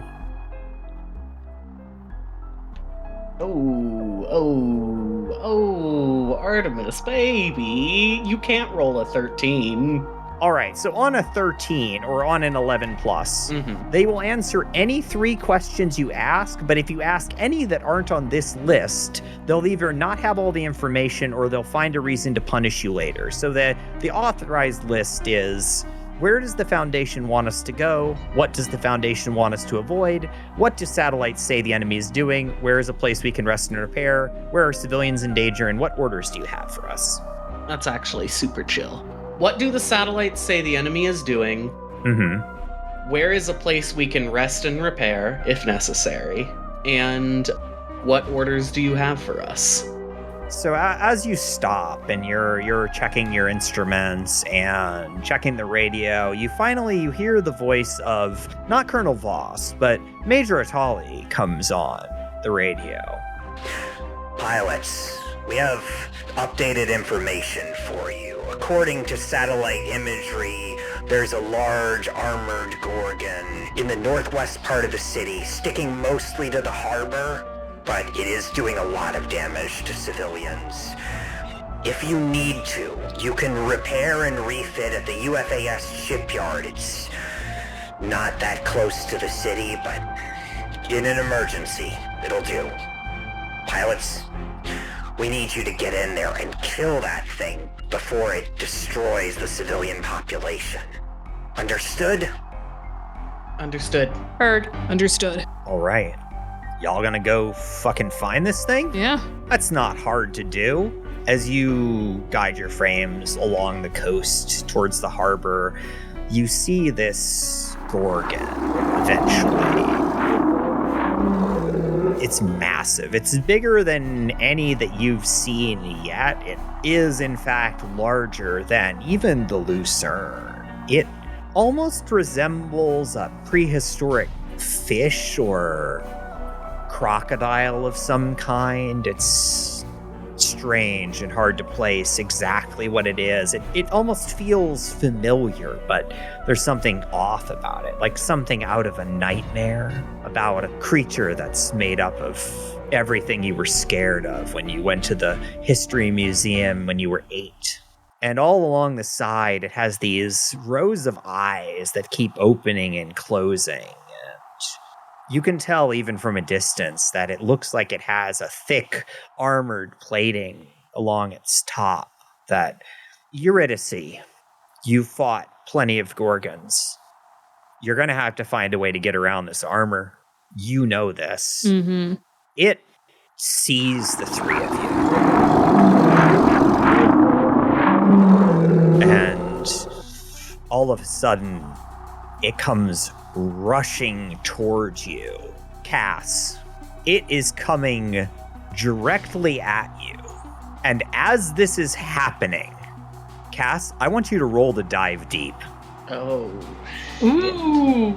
You can spend heat if you want to. You don't have any heat. I have no more matter. heat. I spent it all on getting my punishment. I rolled a 5. Oh no. You rolled a 5. Okay, it doesn't matter. I can't mark. No one can mark a tag to make that a success. So, on a 7 or less, your handler will choose 1, and your conversation is cut short. So you're going to have a conversation with your frame. So, Cass, as you see this Gorgon barreling towards you, suddenly your vision goes black. It feels like you drop down a few feet, like you're falling for a second, and then you stop. You get the sense that you're still in your frame. You're still in the seat in your cockpit, but everything around you is dark. You can't see your arms or legs. You can't see anything. You can't feel anything. It's like you're wrapped up in something, like you're swaddled in thick blankets. You feel like it's hard to breathe. And you hear a voice echoing in the distance. Who are you? Who are you? Who are you? Who are you? I am CA55-77. Who are you? Who are you? I'm technically... What are you doing? What are you doing? What are you doing? What are you doing? I guess What are you doing? I am dying? Who are you? Dying. Who are you? Why are you dying? Why are you dying? Why are you dying? What is happening? Why are you dying? Blondie, is this you? Wake the fuck. And you suddenly can see again. And you hear on the radio the voice of the Colonel. What is it doing? Why isn't it responding? Tell it to get... And I think at that, Pilot, stop that thing. and I get to pick one of the list. You're going to become a better pilot for her. I want you to erase the malfunctioning identity and replace it with efficient. And you still have a Gorgon bearing down on top of you.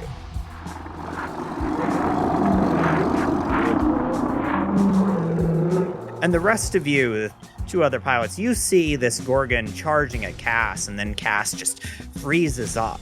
Eurydice is going to try and jump in and divert that Gorgon. What play are you making? I'm going to do an all-out assault. Hell yeah. Spend heat and roll. You don't have any heat right now. Well, shit. That is a 9. Okay. Also, I'm going to tell you to mark the dangerous identity and take 3 heat for that. Which asset are you pitting here? I feel like I'm further away. I'm going to pit that fucking gun. All right. I want you to describe what's happening. How are you doing this? So I see this Gorgon charging at Cass. I aim my gun, I fire, All right. and I can pick one. Yeah, you pick one. And this Gorgon is a little different. So this Gorgon has an asset that protects the other assets. So you're just kind of indiscriminately firing at it. So you mentioned that there is like a harder part on its head, right? It's covered with like an armor. Like it's got this armored shell just all along its top. Like all over. Well, I'm aiming at somewhere on that armored shell because I need to weaken that armored shell. Okay. So you're specifically trying to like weaken the shell. Yes.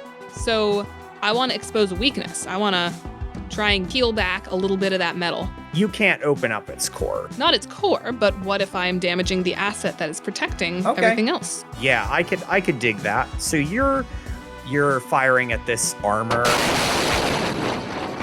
Your round hits it, and you can see it splash. The explosion splashes along it, and it doesn't even seem to faze this creature. But you do notice that it looks like it opens up a crack that starts to run along the length of the armor. And I'm not going to say the asset is damaged right now, but you can now directly attack it and destroy it.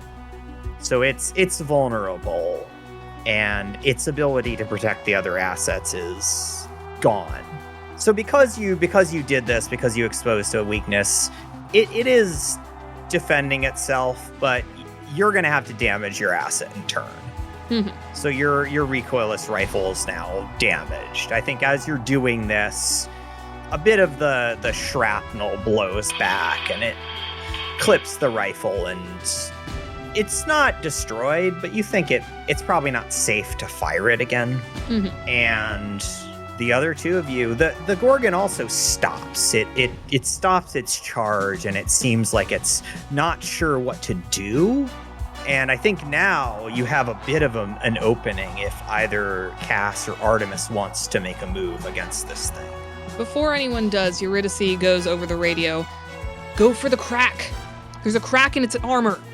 I think that's all that Artemis needs to hear to take this moment to go ahead and make its way in. Mm-hmm. I think if Artemis has been sticking back, then it's going to take a shot with the moonlight bow. Excellent. You're going to do this as an all-out assault? And I'll do an all-out assault, yes. All right. You spending any heat? I will spend 2 heat. Excellent. Hey, Artemis, baby. That's another 13. On a 11 plus, you get to pick 2 of the above list, 2 of the below list, and you can't protect the asset from damage. Yep. So I pushed myself, taking a tag and attacking a second one of their assets. Okay. I can expose a weakness, opening up their core. Okay. And then on the 11 list, I'll mark an identity. Okay. And we'll say the combat stims fuck with my head, and you get to make a play. Okay. As you fire the bow at this thing, your first shot cracks this armor. It splinters down the side, and you can see the pieces of it falling away. And then as you're doing this, you see underneath it's like a dark gray. It almost looks like a fish, like the skin of a shark underneath. And you see all of these eyes everywhere. You see a mouth with these rows and rows of teeth with this tongue snaking out of it. And I think as you do this, some shards of the armor go into some of the eyes and damage it, blinding it.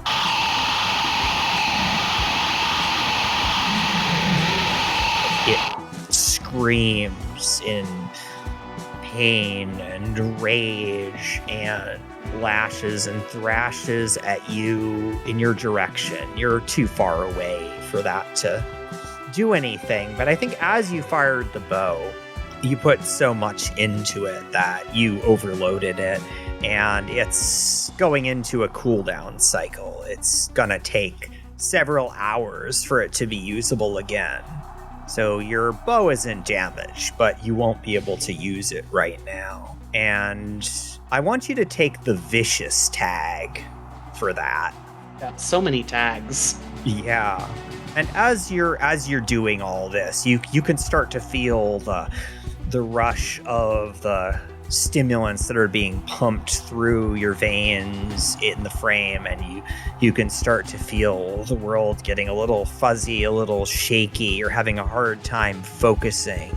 And as this is happening, you all of you notice this Gorgon has this long, like heavily scaled tail, and as soon as it takes damage and it's lashing out, it starts to thrash around, and you notice that there's a large number of buildings in the area, and it's starting to move further inland, away from the coastline where it's mostly harbor and into like a more densely populated area. And you know that there are civilians there, and you have to stop this thing now. If you don't do something to try to save these people, it is going to kill hundreds of people in this moment. I would like to put someone beneath me, and I would like to try and put the Gorgon beneath me. I want you to describe how you're doing this, and then roll for it. I think I'm standing there watching the scene go down, and I press a button on my console, which activates the brainwave sensors. And what I think I want to do is I want to send a wave of these sensors at it and cause like a headache, like cause it to feel like a lot of like pressure in its head, like have the sensors mess with its brain and have it like kind of have a headache and stand there clutching its brain and make it kind of immobile.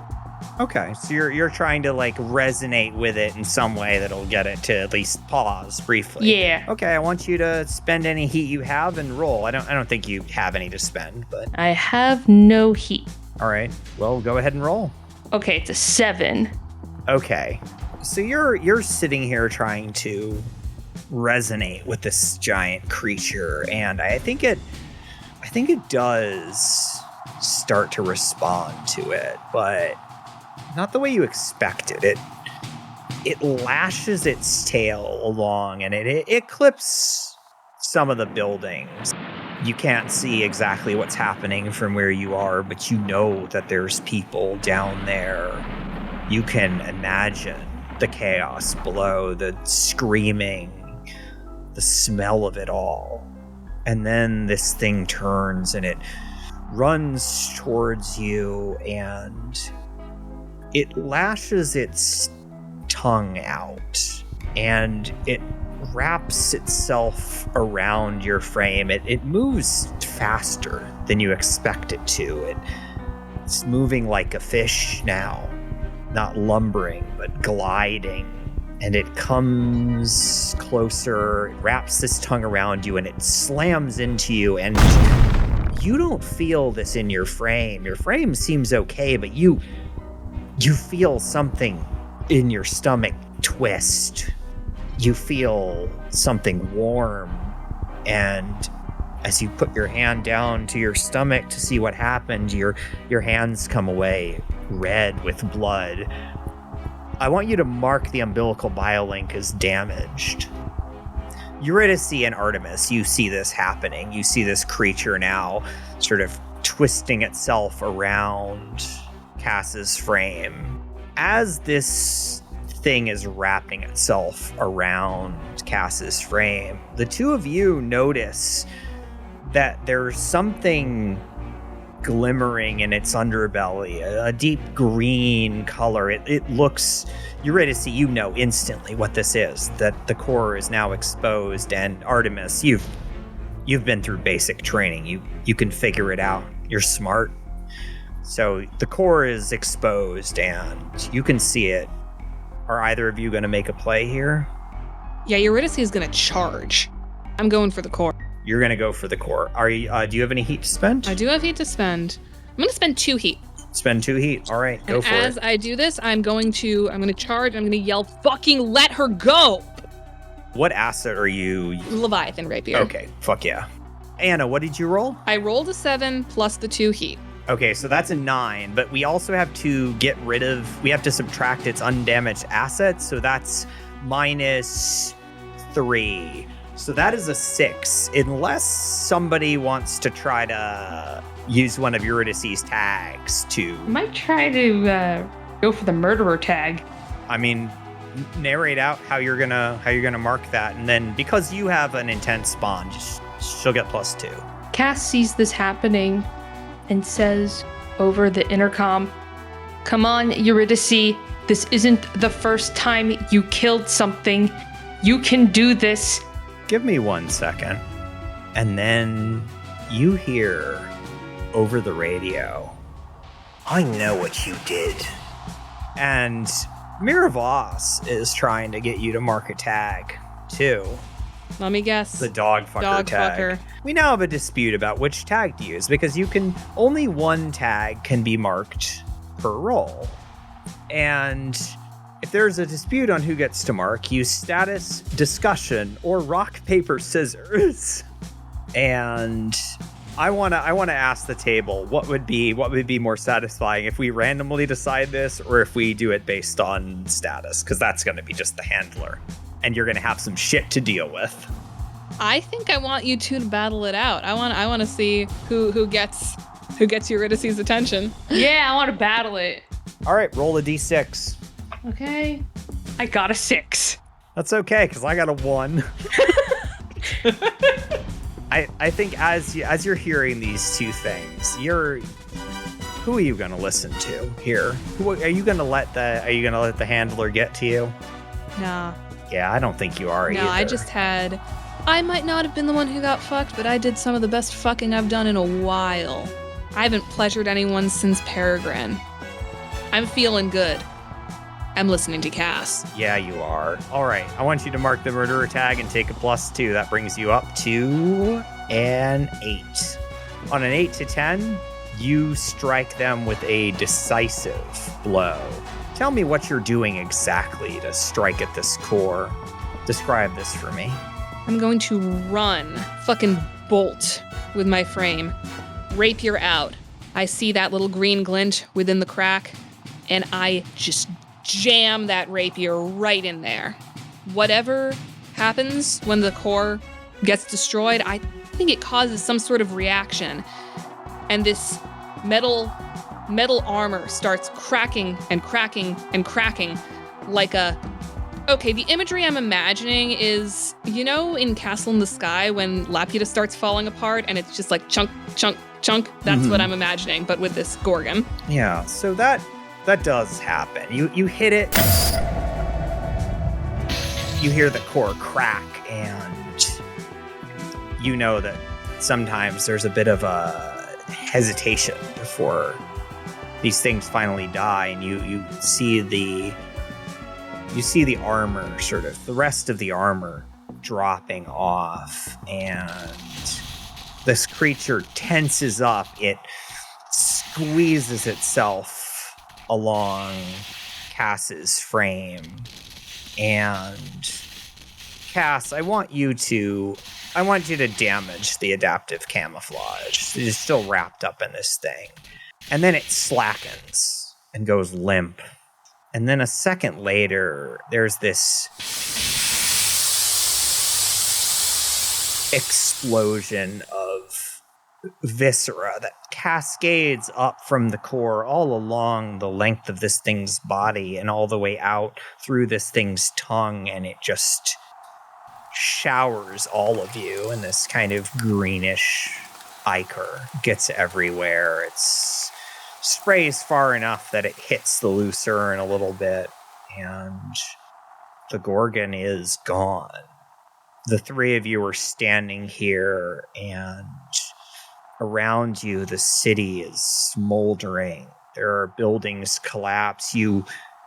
I think you only now, Eurydice, realize that in order to make your charge and attack this thing, you had to run across several city blocks. And as you look back, there's just this swath of ruined buildings in your wake. You know what that means, but you've been doing this a long time, so of course you do. Eurydice, do you feel anything about this? You probably just killed 300 people. Does that matter to you at all? The thing is, after doing this for so fucking long, I am sure this is not the first time that she has killed 300 people accidentally. No, I agree. There's maybe a bit of a cringe, a bit of a ugh, but I feel like accidentally killing a bunch of people is like the equivalent of accidentally stepping on some animal and killing it. It's uncomfortable, but it's also par for the course, I guess. Eurydice, I want you to take the tag indifferent. Okay. And the three of you are standing here, and the Gorgon is dead. And you hear over the radio Major Attali's voice. Pilots, sensors are reading all clear. Report in. What happened? The Gorgon's down. You confirm the kill? Its guts are everywhere. It's not moving. It's down. What about the civilians? Right. Satellite imagery is confirming the damage now. We're sending a recovery team. Stay where you are. I think at that, there's a long moment where the camera slowly pans up, and we see more and more of the surrounding environment. and we see the damage that the Gorgon has caused. There's a wake of destruction that leads from where it presumably came up from the ocean, just inward. And then there's another wake of destruction from where you engaged it into where it died. It almost forms an X. These two paths of death that finally intersected. And as the camera slowly pans out, we see more and more and more of this, and then finally it cuts out.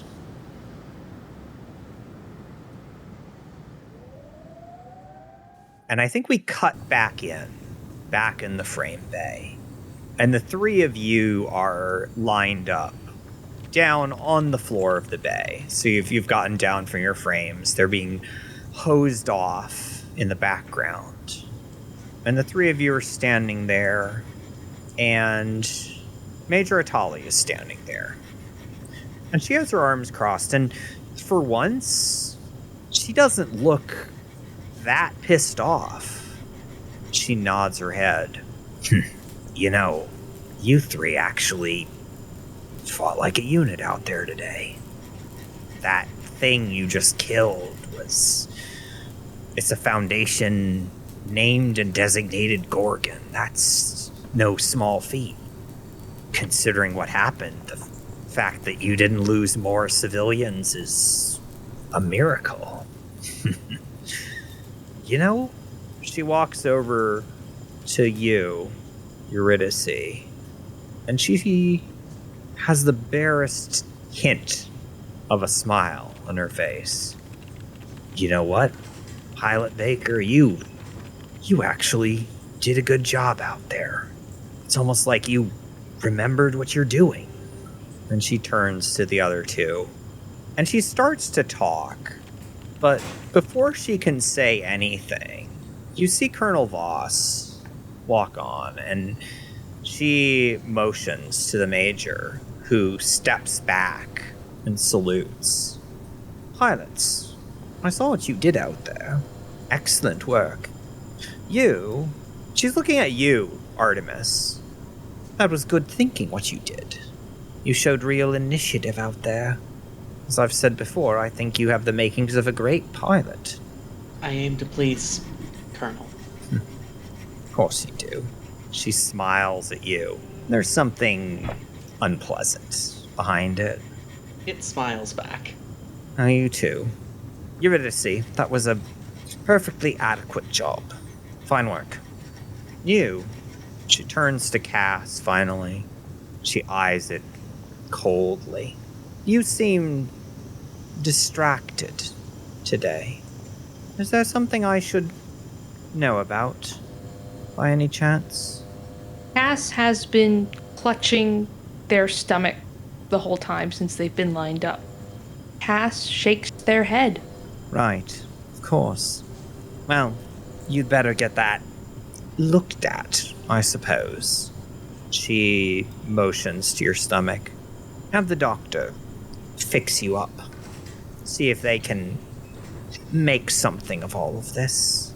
She walks off, and I think as the three of you are standing there, there's medical personnel that are coming to check you, and one of the medical corps takes you, Cass, and starts walking you off to go get you fixed up. And then as you're being walked off, you see Dr. Mizuki Saito coming up, and they're walking up to you, and they have a syringe, a capped syringe in their hand. Doctor?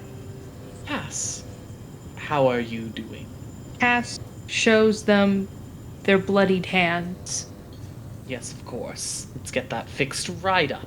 Why don't you have a seat? Cass takes a seat. I hear that you've been distracted lately. Is that true? Saito places the syringe down for a moment on a table, and then starts to grab bandages. Should I roll bad at being a person? You should. Yeah, definitely. Okay, that's a 6. You know what? Me and Cass have a connection that we can do with eye contact and everything. Yeah. I'm gonna look over to Cass, and I'm gonna, wiggle my eyebrows. I want you to mark liar, and use that to boost that roll up to an 8. All right, that's +2. Yeah, that's an 8 now. Yo! You get to choose 3 that you definitely can do, and the rest you definitely can't. Deception, human words, and sentence structure. Cass shrugs and goes, I have had a lot on my mind. Saito tightens the bandage. I think Cass spent a while thinking. And it's painful. Cass can't feel pain. Yeah, fair. But Cass, I think, recognizes that was tighter than it should have been. Yeah, definitely. And then Dr. Saito walks over to the syringe and considers it for a moment. What sort of things? About how to be a better pilot. Yes, of course. I keep getting compared to who I used to be, and you and I do not want that to be the case anymore. Dr. Saito takes Cass's arm and gingerly, carefully injects the syringe. No, we most certainly do not. In the future, Cass, I should like it if you could have these discussions with me and the team. Things need not be plaguing your mind. We are here for you. So that injection, as soon as that hits you, Cass, you feel real good. Like this is, your sensations are dulled, but you feel alert. It's like you weren't even injured. You can practically feel this coursing through your blood. You are now, this is your punishment. It's a stimulant injection. You gain 7 heat. Wow!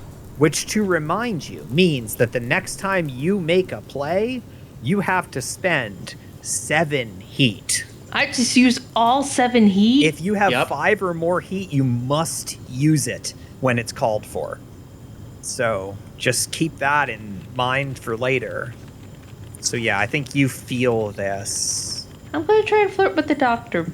I want you to mark your heat and roll first, and then you play it out. Gotcha. So you roll and you spend 7 heat. Oh, please be low. Please be low. Oh shit, I rolled a 7. Plus 7's 14. Okay. So on an 11 plus, you do 2 things. You get to unmark 2 of your identities, and you get to ask one of the list, but you also have to pick one from this list, which is, unless you make a player damage an asset to escape now, you're helpless against me unless someone interrupts, which functionally for an NPC means Dr. Saito will be helpless unless someone interrupts. Our handler notices us and makes a play in response. Or, I owe you now. You can give me a tag and I can't say no to you until I've embraced or rejected it. So pick one thing to ask, pick one thing for going too far, and yeah, go ahead and play it out. Let me know what you're picking and then we can play the scene. I'm going to have it be, who do you want me to be? You know, I'm gonna say, unless you make a player damage an asset to escape now, you're helpless against me unless someone interrupts. Okay. All right, play this out. How does this look? What does this look like? Okay. What's Cass doing? Cass sits up in the chair, the stimulant coursing through them, and they do something uncharacteristic. They reach out for the doctor's hand, and they hold it firmly but gently. And Cass makes eye contact with you, Saito, and it says, I think I would like to talk just to you. Cass, I think you think that you're being gentle when you grab the doctor's hand. That's what your intention is, but I think the combination of stimulants is making it so that Dr. Saito, you feel this grip as iron. You cannot let go of Cass's hand. You cannot get away from Cass right now. I think Saito has a moment of looking around and is, for a moment, terrified. And then they cock their head and say, yes, of course. And they let you lead them wherever you would like, Cass. Remind me where we are again? You're in the frame bay. Okay. Are there other people around? Yeah. Eurydice is still there. Artemis is still there, probably. But all that this is gonna look like is us going off together after I did what I was supposed to do. Yeah. Great. No one's, like, super close by. Cass is going to walk you back to your office. As soon as the two of you are in the office, Dr. Saito closes the door behind them and says, Cass, now please, what is this about? I want to know what you want me to be.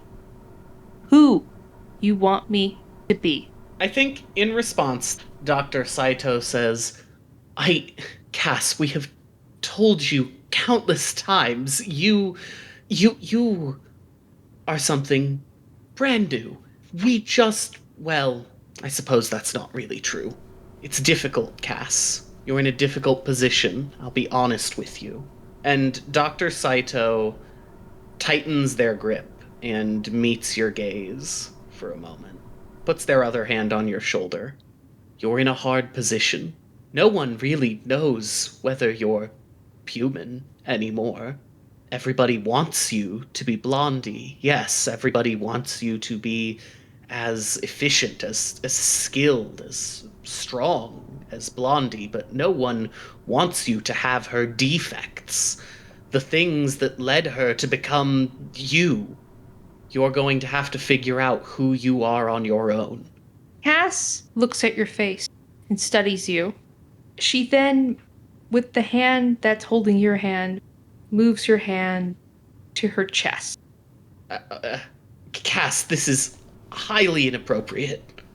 But they do not move their hand back. You are the only one that believes in me. Won't you help me find my way? Help me discover just what this new body can do? I suppose that is my duty, then. Cass, with her other hand, has been slowly sliding it up your other arm and puts her hand on your cheek. Dr. Saito leans into it and gently squeezes Cass's chest. You know, no one has kissed me yet. I suppose we ought to fix that. And Dr. Saito begins to lean in. Cass meets you and kisses you with a hunger that almost devours. Dr. Saito is completely powerless against this.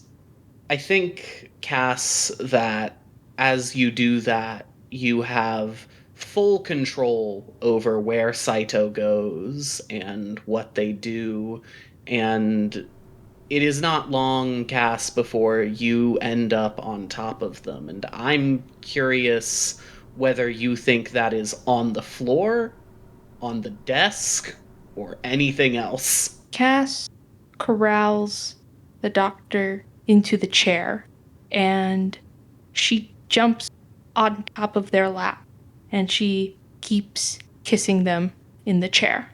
The doctor, whimpering into the kiss, begins to grind up into Cass. Cass meets your grinds, going up and down on you, and I think they keep doing that until they both climax. Why don't we go ahead and make the sex play there? Yeah. Okay, I rolled a 10. Nice. You can choose one from bad at being a person, and while you're talking to them, because they're an NPC, as long as you have a bond with them, you can always use that option. So what do you want to always be able to use with Dr. Saito? Deception. Yep. Yeah, that tracks. I think as you're doing this, as you're coming out of the moment, you hear boots. You hear somebody walking around outside, pacing. They're not leaving. Cass looks at the doctor. It looks like one of us has company waiting outside. Yes, I suppose we ought to see to that then. Dr. Saito waits for Cass to get off of them. Cass gives you one more lingering kiss, and before she moves away, she nips your lip and pulls on it a little bit before releasing you. Dr. Saito shivers. Cass climbs off your lap. It fixes its clothes, runs its fingers through its hair, looks at you and says, I assume we do not tell people outside of this room? Yes, absolutely not. Keep your voice down. Dr. Saito gets up and vaguely a little bit straightens themselves out before hastily going to answer the door. Still helpless, for the record. Before you do that, Cass takes your hand one last time and says, well, maybe there will be another time? Before you can answer that, the door opens, and Major Attali is standing there. She's holding what looks like a tablet. She's kind of waving it. I mean, you kept me waiting an awfully long time. I'm terribly sorry, Major. No, you're not. You're not under my command. I can't tell you what to do. She looks at you with this look of completely unveiled disgust. Dr. Saito seems to take some amount of satisfaction with that, but is quickly distracted by the fact that they can't seem to get their hand out of Cass's. You're not helpless anymore, by the way. Oh, okay. You've been interrupted. Then yes, quickly removes their hand from Cass's. Yeah, you've been busy today. Now I'm in a good mood. I'm in a really good mood. You did really well out there, so I'm gonna make this quick and I'm gonna simplify your life. Doc, give me one of those downers. She doesn't specify what she means by this, but you know what to hand her, and I'll tell the audience what it is in a second. Yeah, the doctor rifles through a drawer in the desk and produces it. It's an injector. It's like an auto-injector, not exactly a syringe. But the Major takes it and looks at you, Cass. All right, let me see your neck. Come on. She grabs your hair and kind of roughly pulls your head to the side, exposing your neck. All right, sometimes you just gotta... Well, it doesn't matter. I've done this before.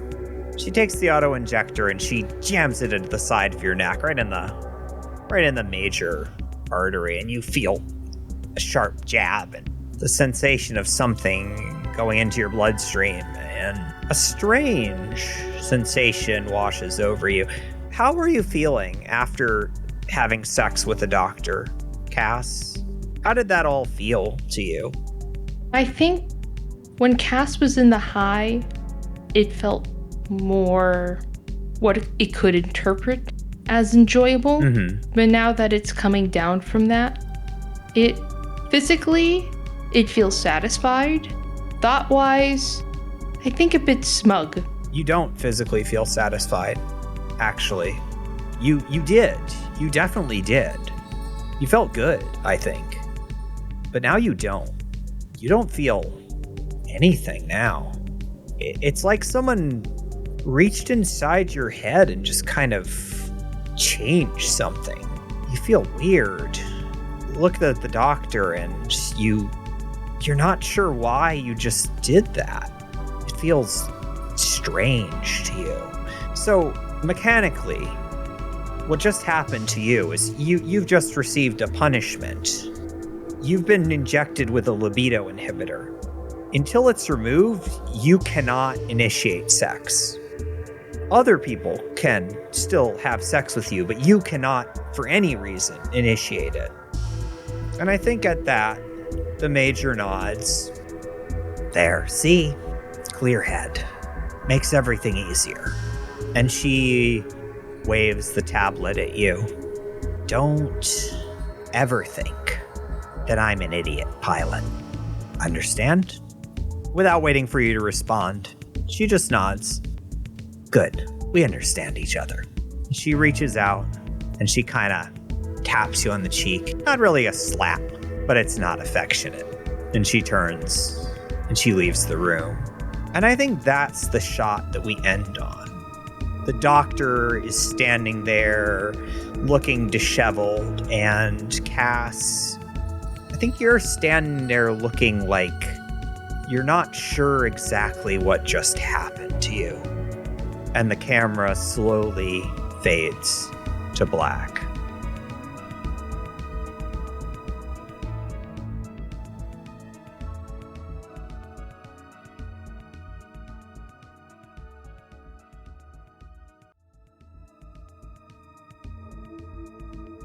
Thank you for listening to Zero Angels.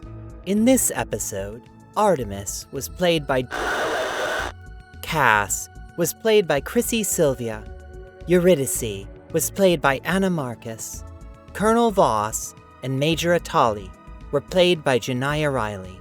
The music for this episode was composed by Anna Marcus. This episode was edited by Jonaya Riley and produced by Bad Rep Productions. You can support us on Patreon at patreon.com/badrep and join our online community at discord.badrep.productions. Zero Angels is part of the Bard Rock Network. You can check out the rest of their shows at bardrockcafe.com.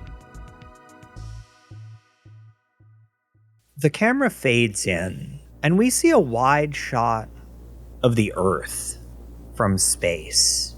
But it looks very different than the Earth that the audience might be familiar with. There's vast swaths of the Earth that are scorched black. There are vast tracts of land that are a dull brown, where they should have been a vibrant, bright green.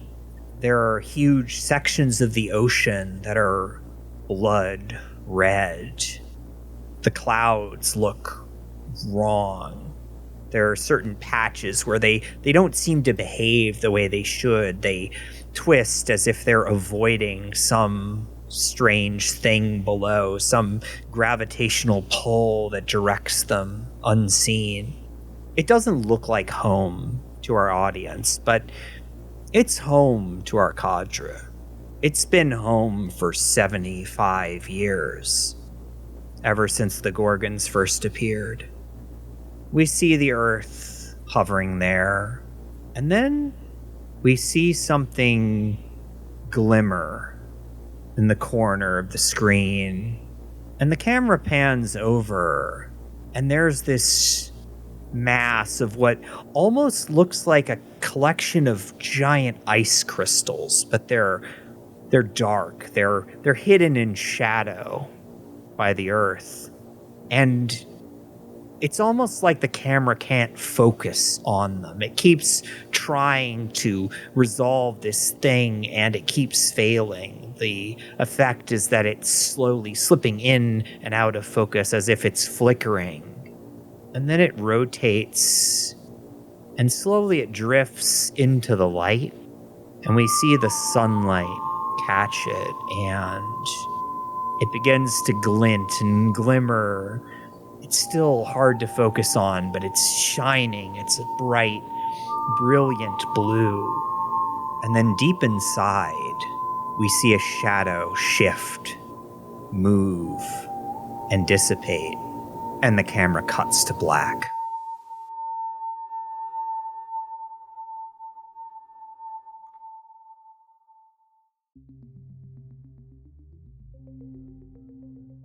Huge thanks to our patrons: KK, Foxgirl Games, Saturn Nieves, Veer, Melanie Archer, Marty Balmer, Paul Kinter, Carl Rigney, Scarlett, Arginine the First, Patrick McCullough, Cassie the Star Bitch, Softy, Worker Bee 2871, Rosie Common, Elijah Shaw, Lady Elizabeth, Ice Crit, Kathleen Halperin, John Fulmer, Cece, Queen of all Dread Boys, Maeve Flynn, Smarty, Jane Brown, Alexandra, and Aceraf.